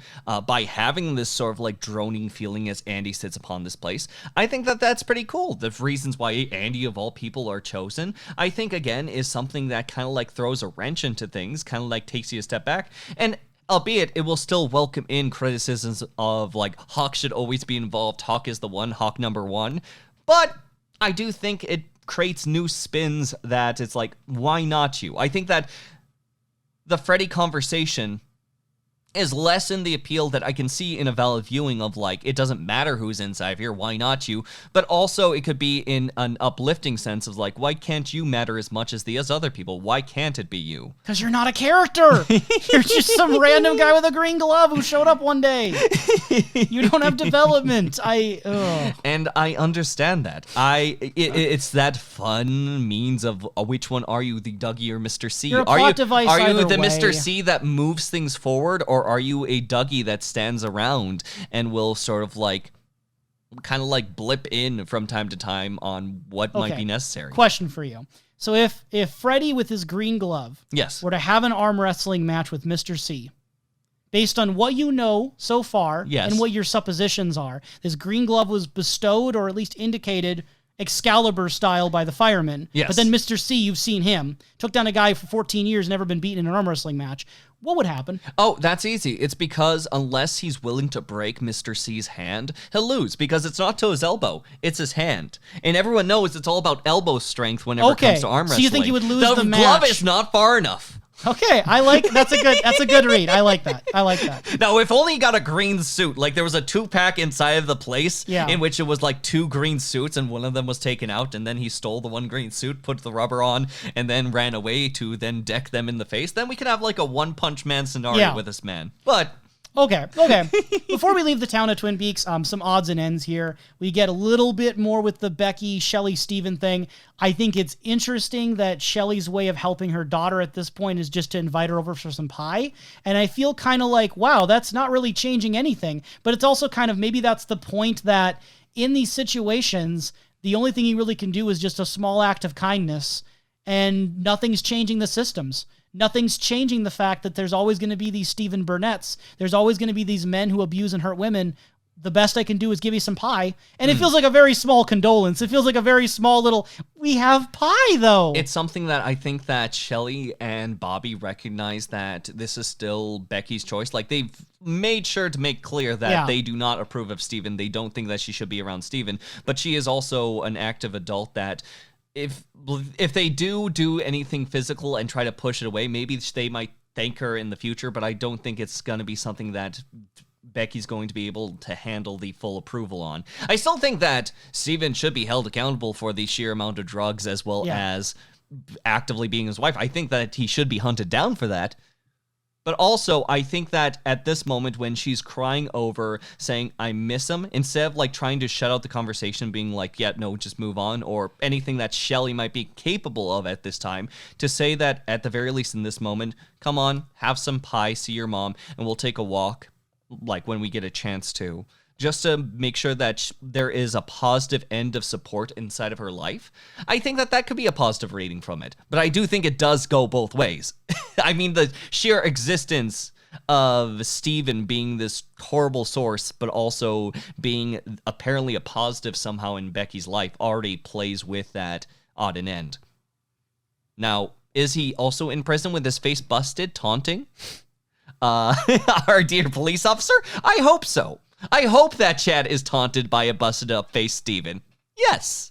I just want to point out that Bobby's order when he gets the usual is he gets spaghetti with garlic toast. Oh, it looks so good too. It looked good, but I want to point something out. So the idea of getting spaghetti as usual at the Double R is strange on its face value, because no one ever talks about the pasta at the Double R. But also because you and I had been to the Real Tweets Cafe during our visit to the North Bend area in Washington this summer. I'm looking at the menu here. I don't believe there's any pasta options here. Now, maybe in 2016 under previous management there were, but it's almost all sandwiches and soups and salads. There's some breakfast specials, some omelets, some sweets. I'm not seeing anything about pasta in this moment. Nope. So I don't know if they custom make Bobby's order. Like, they don't normally make spaghetti, but for Bobby they do. I like to believe totally that. The bag's like, hey, it's Bobby, just for you, just for you. Just for you only. It's off the menu. I'm getting you some spaghetti. I like to believe that.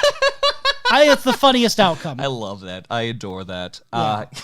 And also to mention, is there huckleberry pie on the menu? I already closed the tab and I'm not reopening it. That is way too much effort. I don't think there was huckleberry pie when we I were don't over think there. there was. I was really sad because I was doing the vegan cherry and they were out of the vegan cherry pie. It looks like you can only really find it at Jack Rabbit's Palace. So because the Briggs. But you really orders liked are gone. the cherry pie at Tweeds. Oh, it was really good. They microwaved it, and it was very, soft. You're smiling at me in a certain fashion, but no, genuinely, microwaved diner pie is just really, really freaking good. How would you feel if Tweeds Cafe and in the fiction of Twin Peaks, the Double R were to, nationalize, become its own franchise called Norma's Double R Cafe?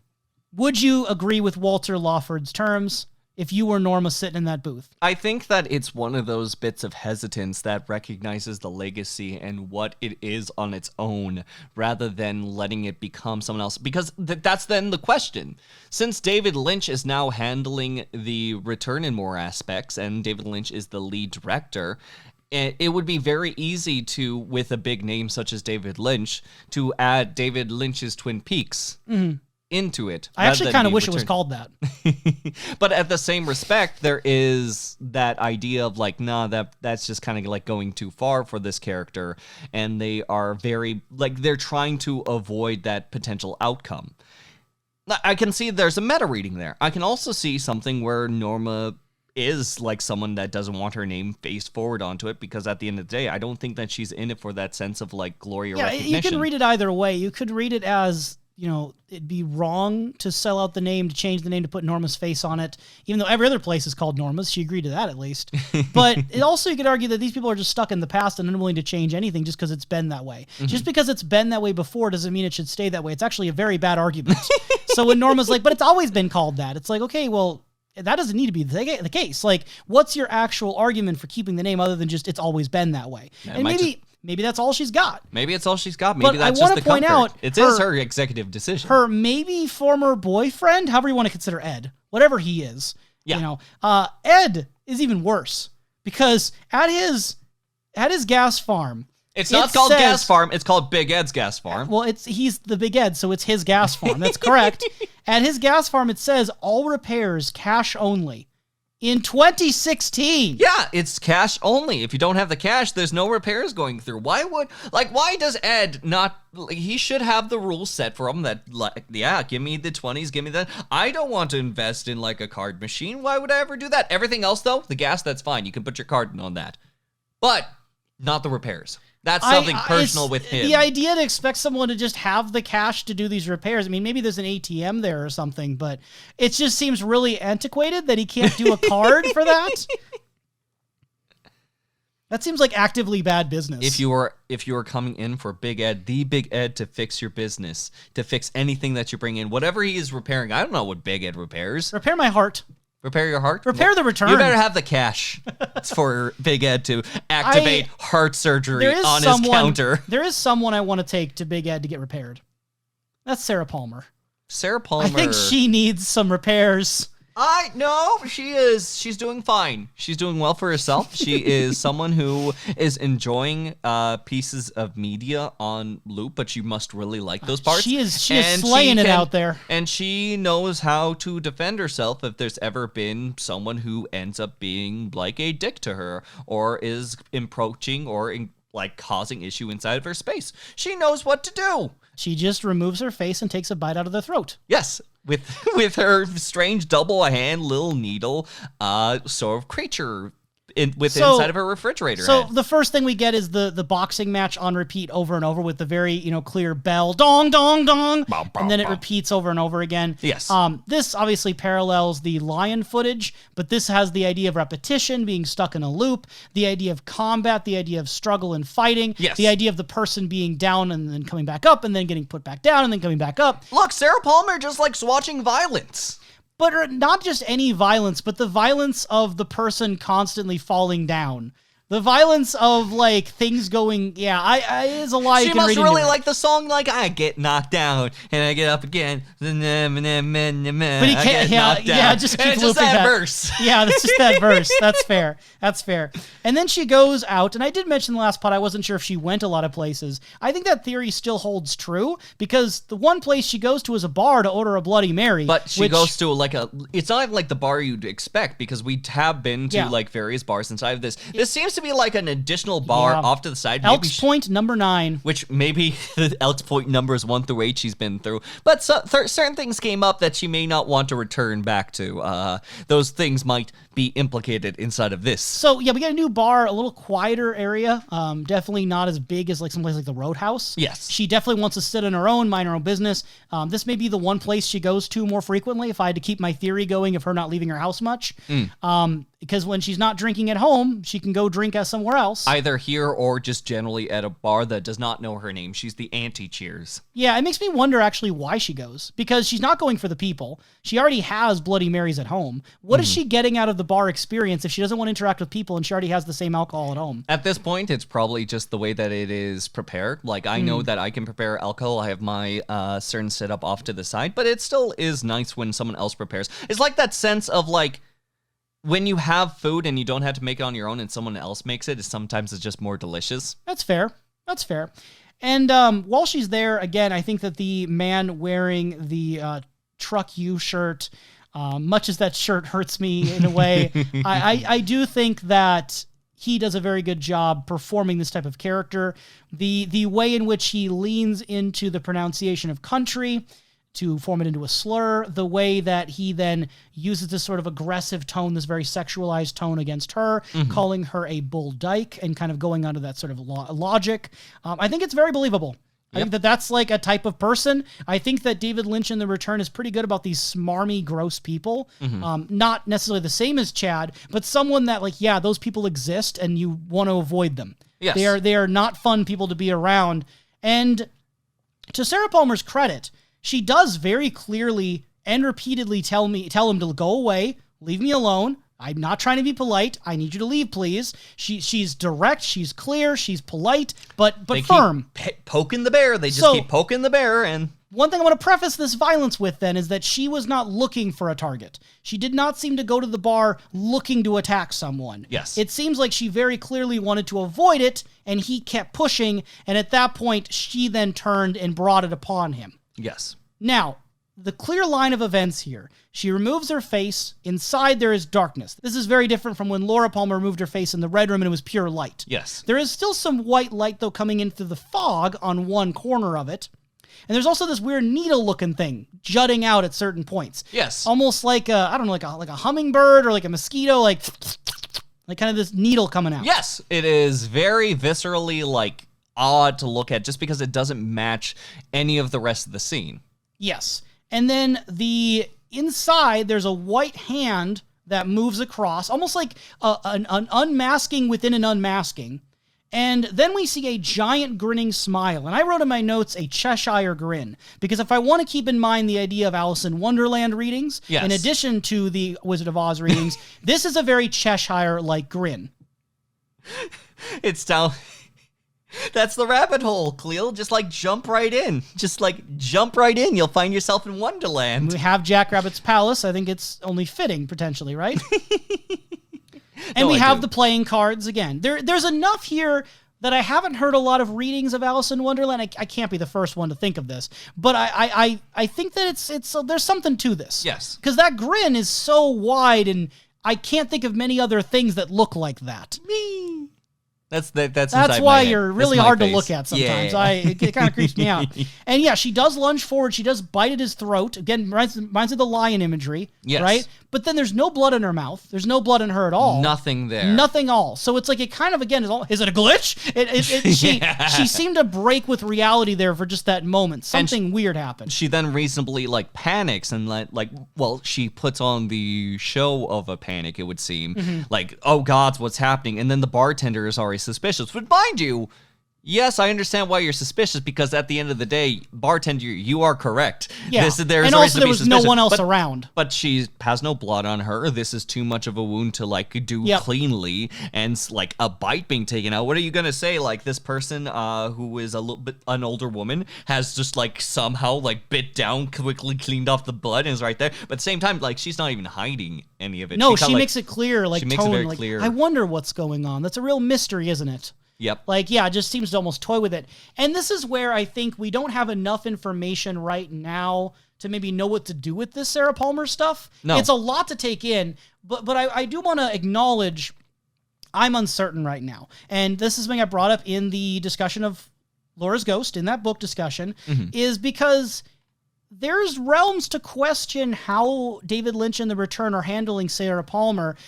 I'm first of all very glad that they are addressing Sarah Palmer. I made the joke, but for a reason all the time, that someone needs to check up on her. And I think that the attention given to her lifestyle, the way that she's kind of being affected by the lingering results of the tragedy in her life, it feels like we're taking this character very seriously, and that's good. But where it gets to be kind of difficult is, are we making a monster out of the victim?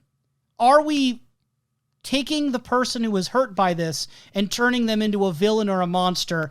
Is that going to sit right? It's a dangerous thing to do. It's dangerous to do. I think that one thing that I find appealing from this, for my own personal perspective, is thanks to having the scene earlier with Laura Palmer, it helps me myself, because we have three dynamics going on: Laura, Leland, and Sarah. Laura is someone who passed on, but from what we saw from the end of Fire Walk With Me, and even with the yelling that sort of happens when she went away, for the majority of scenes we've seen with Laura, it seems that she's at peace. If this is indeed the same Laura. If this is indeed the same Laura, which so far from the communication from the film as well as these scenes, I don't have reason to doubt at the moment. It seems that Laura's ghost is something at peace, and everything else going outside of Laura will not die just because people let that fictional Laura live on in the background. But she herself has sort of moved on in a sense, and now just exists as this entity in the Red Room. Almost as a sense of ascension. Meanwhile, the haunted look, instead of walking around confidently in the Red Room, the haunted look and the stillness of Ray Wise and his performances in the Red Room despite his passing, as well as his focus being on that end of Laura, not letting go, that has implications. And then we have Sarah Palmer, who, again, is someone who lost everything, lost everyone, was put in the hands of someone very unreliable, that being Dr. Jacoby, and now lives out her days without much assistance. And even with the assistance that is offered by Hawk, I think it's too late and far gone. I think that at this moment, we are seeing someone who is very haunted and very much caught in this, more so, I would say, opposing life that Laura now lives, if you will. Someone that's free, that lives amongst the angels, and someone who is down on Earth, only filled with probably these frustrations and no means of respite other than acknowledgement that your husband was a horrible, horrible person. Everything inside of your life was a falsehood, and you have no one close to you anymore. It seems like it's a monster and evil born out of suffering and regret and guilt. Yes. Rather than a monster being born from like some sort of lascivious... am I saying the word right? I don't know this word, lascivious. Okay, whatever. Some sort of like lustful, sadistic, like Leland situation with Bob. Yes. This doesn't seem like someone who wants to find prey and lash out, but it's more a very corrupted defense mechanism at this point. Yes. I don't know. It's a lot to unpack. It's a lot to unpack. Yes. Sarah Palmer would probably have a palace if this were a Persona game. This is where I said I mixed. It doesn't mean Yes. negative. It means I genuinely don't know how I feel about turning Sarah Palmer into a monster. Yes. Because I can see it, but also I can see the risks, and we'll need to see where this goes if it continues to go. I think it's one of those cases where, like, the idea of a monster is something that, in the climates, have constantly shifted and changed. When you have the idea of something such as Frankenstein's monster, like, when it comes to the popular scope of it, Sure. it is this, like, raging, sort of, like, moving yet unmoving sort of, like, creature. Lumbering, barely can articulate speech. Yeah, that's the common conception. But when you look into the Frankenstein story, it is this very miserable, broken individual that was, thanks to the attempts and climbs against the natural world this person had created, this person left behind, the Frankenstein's monster, is a very pitiable and very saddening tale. It's a really good comparison, too, because the creature in the novel, his violence is much more a reflection of the violence against him. Yes. He only has known evil from humans. Every time he tries to reach out to befriend a human or find love or acceptance, either from his creator or from any other person, they respond with disgust, fear, and anger. They try to attack him, so he lashes out back. He basically has said that if I'm going to be an enemy of mankind, if that's all they can view me as, then I have to reciprocate. Mankind's my enemy back. Mm-hmm. He looks a lot toward Paradise Lost with Satan as a role model for a lot of those reasons. And he's also the smartest character in the book. His suffering is real. If you actually look at the book, I think he's a lot more easy to sympathize with than actually Victor. Victor's kind of a jerk compared to the creature as deeply I would empathize with. And maybe that's where Sarah Palmer is, that her violence is a reflection of the violence against her. Mm-hmm. She is only a mirror reciprocating the violence of these men around her. But even then, what is the messaging there? Where do you take that? I think it becomes a big question that we'll have to linger with. Speaking of questions, the song Just You by James Marshall has left us with so many. Over the years, has it not? No, it hasn't. It literally is just like a very blatant love song that sounds like a teenager had made. No. I think we had a really big missed opportunity before, because when we first experienced Just You, what a transcendent moment. We did not take the time to really deep dive and analyze the lyrics the way that maybe they deserve to. And this opportunity of the return of taking these Roadhouse songs and breaking them apart, maybe this is our second chance. I knew you'd do this. Maybe this is our second chance to really soak it in and try to look at the poetry. Because David Lynch could have chosen any song in the world, and he chose to bring in Just You. It has to matter. Nothing is accidental. There's no such thing as a free glitch. Okay? So, I have articulated the lyrics. The horse is a goop now. I want to articulate the lyrics to you, and I want you to give me your interpretation of what they mean and what it could signify for the return, okay? I'm giving Kalil a look right now. All right. Just you and I. Just you and I together forever in love. Kalil has pointed at me. I handed the mic over to him. Kalil is sitting, staring at me with one hand poised right under the chin, very determined looking. His other hand is on the side of the chair, very much leaning in, interested in my position of... Okay, just you and I, together forever in love. What does it mean? The seeming of wanting of something so sweet. Just constantly, like, living in this realm of romanticism. Okay, who is the you and who is the I? Whoever the hell James wants it to be. Is James the I? No, is James the I? James in this context is I, but it's also like every other sort of love song where you can just be the I yourself. If you karaoke this, you can be the I. Okay. Anybody can be the I. Okay.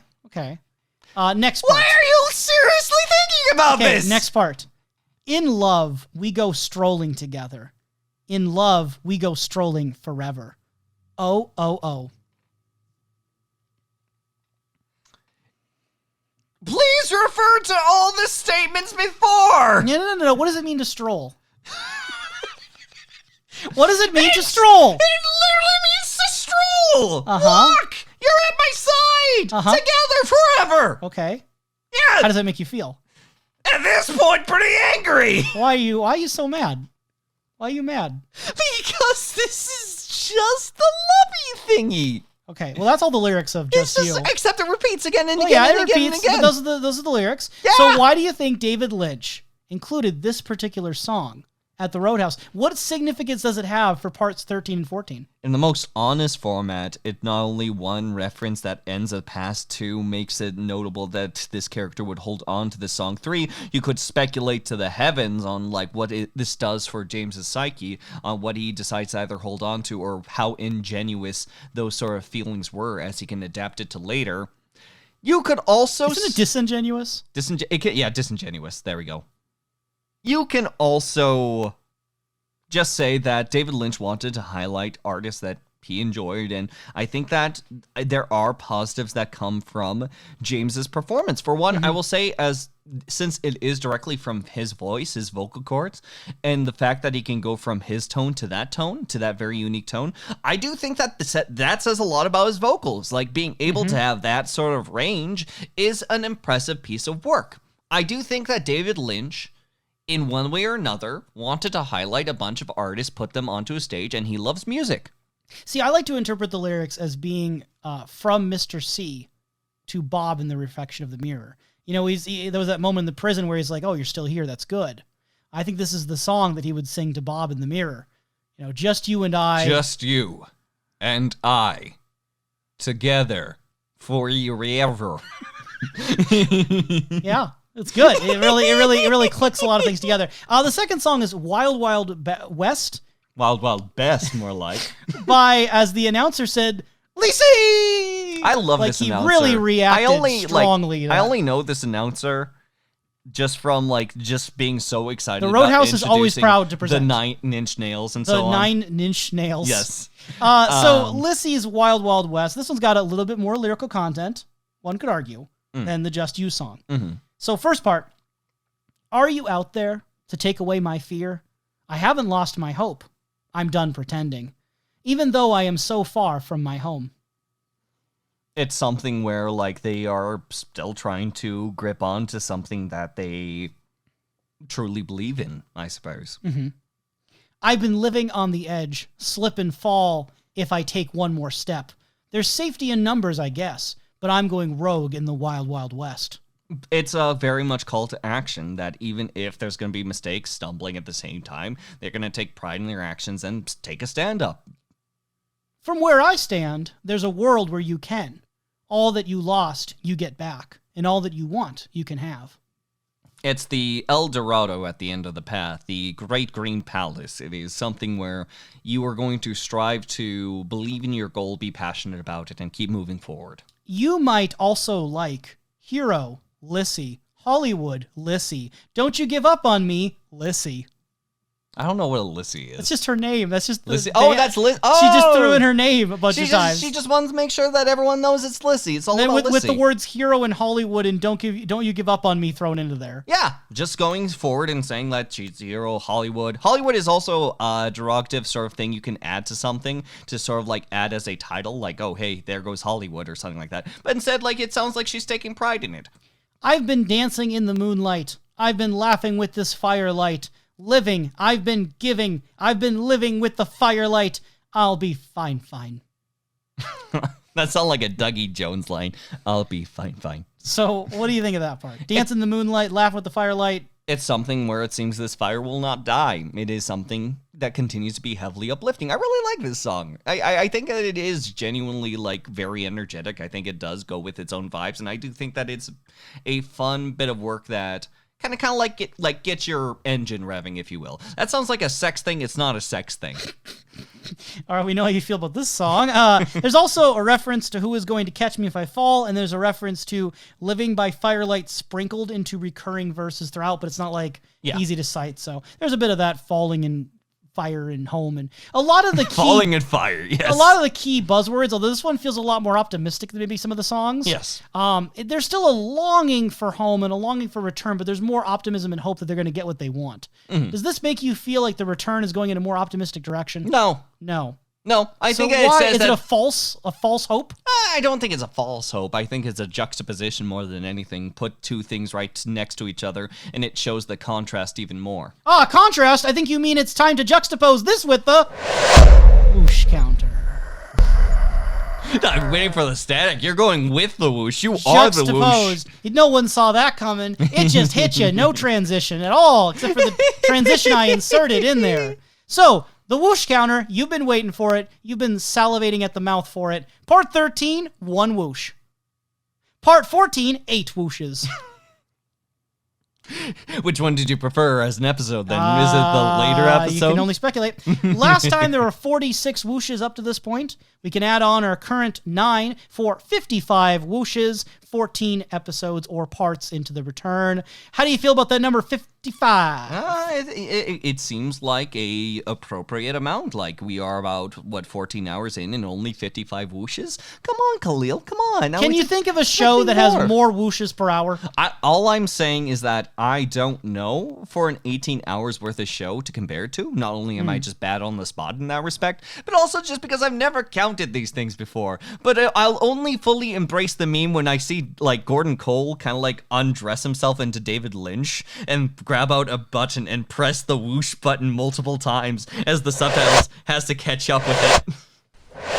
Like that, That's exactly like button. that. Woo. I've been dodging this one, hoping you wouldn't end up asking it, so we actually managed to save the wonderful and strange question of the week. There were a couple of moments where I thought you're going to start talking about it, you didn't. I'm really happy about it. I love the fact that now it's become a tactical sort of maneuver to try to keep the sacred, wonderful, and strange question. Because I think we might have finally found a question. I don't know if you're going to say it's on par with Who Killed Laura Palmer, but we might have found a question that is weighty and emphasized by the plot. Who is the dreamer? Who is the dreamer? With the way that's framed, it seems important. It seems important. There's only two people, three people, actually. There's three people up in the sense of running. I know you'll already be ready to ask me which one I think the most. Still weighing between them. Yeah, you just encountered it. That's fair. But the Where's Waldo in this case is probably going to be between Laura Palmer, boop, Agent Cooper, beep, and Gordon Cole. Bop. All three of these. Boopy bop. Gordon Cole is a likely agent inside of this. He is an agent. Mostly because he's also the director. To say that you wake up from the director's dream at the end of the day or when the director opens his eyes, that is something that could be the sort of cemented and compelling end that some people may be tempted to whenever they're trying to push to a meta reading. It could be something such as Dale Cooper, mostly because Dale Cooper is the majority of what we're following through the story. We're trying to put all of Cooper back, and who's to say that once we put him back, whether or not that's going to wake things up, or if there's something to do with the want to stay in a dream that Mr. C is trying to pull along with. I think that could be also a compelling reading if we are to take Mr. C. Cooper into that account. And lastly, we have Laura Palmer, someone who in the narrative has died and moved on, but may still be a sleeping person in which that sort of waking idea of still being a presence externally may be notable enough, if you will. This sort of place that's facilitating her of what happens when Dorothy dies in Oz. I know it wasn't a paradise for her, but more so the fact that she is like no longer absent yet there in the dream is at the very least notable. I think you pinpointed the three most obvious people. I think, yeah. I think those are the ones you would go to. Of course, if the there fourth is a one? specific person. Fourth if there is one? a real specific person. The fourth one, obviously, Jock Renault, and I don't think I need to say anything no. more. I think that No. at that point, everything everyone knows is already implied. Yeah, I mean, it'd be pretty cool if the Twin Peaks: The Return ends and you just see Jacques Renault sweating, waking up in bed, and everyone in the entire And he has cast a of Twin bullet in Peaks, his mouth. Yeah, everyone in the entire cast of Twin Peaks is all around the bed. He's like, Just like the end. and you were there. I mean, and you were there. I mean, maybe And that's... you were there. Maybe we and should... you were there. That's a whole episode of him just pointing to people and saying you were there. I don't even remember who your name is, and you were there. I'd love for a fact that someone says, oh, yes, no, that's evidence that has to be Cooper's dream. If it's not like, if the dreamer is never revealed, but if someone shows like, wait, Cooper waking up around the arm as well as Catherine Martell, and it's like, that's actually the ending of all Twin Peaks. He actually wakes up and like, hey, all you were there. And the arm, you were there. Like, these are actual people that just exist. When you This say is the arm, intricate end. do you mean the dendrite tree, or do you mean the actual person? In the commercial spot that we saw Oh, when it was okay. moving to Sundays, I think it was. Sure, I know what you're talking about. Man from Another Place. Man yep. from Another Place is there. You're referring to that old Yes. thing. Yep. Yep. old That's actually the conclusion to Twin Peaks. The dreamer wakes up. I forgot about that. The commercial indicating that the show is moving to a different day or time. Yep. Exactly. That'd be very funny. And I keep saying, if there is a specific dreamer, because in the, the original Hindu idea we're looking at, right? It doesn't necessarily mean there's literally one consciousness dreaming up our world, but there's that we are like the dreamer living in this dream. It's more of a statement about existence, I think. Yes. And I'm, again, no expert. I'm just saying, like, it doesn't necessarily mean that there is one literal dreamer, but it's the emphasis that, it keeps getting put from Gordon Cole of, like, who is the dreamer? There's things to dissect, and I think that's something that you and I can dive into more when all is said and done. In addition to those three, I agree that they're the main most likely people. They are the most likely people. I also would add in possible other people who seem like outliers, maybe being in the conversation. I would put Audrey in the conversation just because she seems so disconnected from everything else.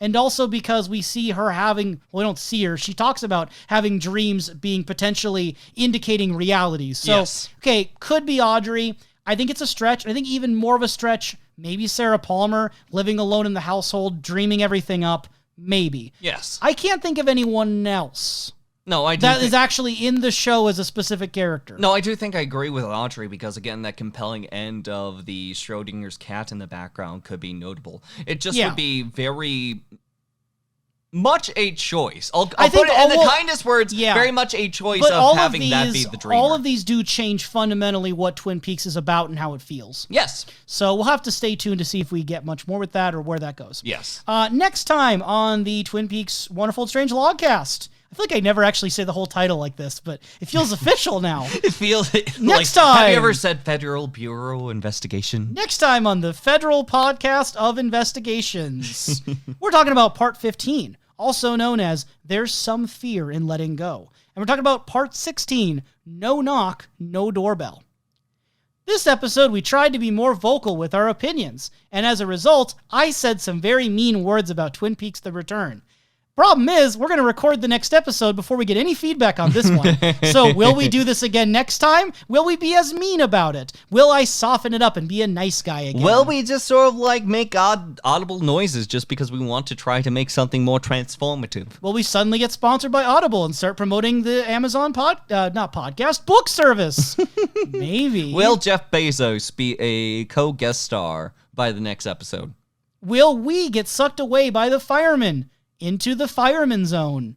Will I truly become the glove for you to peel off? Oh, also, we're preparing toward an ending, but I feel like I just need to break this for a moment and say, your whole interpretation about the black and white zone being inside of the log got so much stronger the moment that it was the fireman, because obviously Margaret Lanterman's husband was a fireman, noted by the book to be very tall. He's literally living inside of this black and white zone that looks like it's the wood, and that means that the voice inside of Margaret Lanterman's log could be the spirit of her husband as the question mark times 7 fireman. Thing. Literally everything works, and when you look at the background textures, things keep cooking, keep looking like wood. It keeps cooking! Get in my pot! I can't wait for the ending of Twin Peaks when the Margaret Lanterman's log gets lit on fire.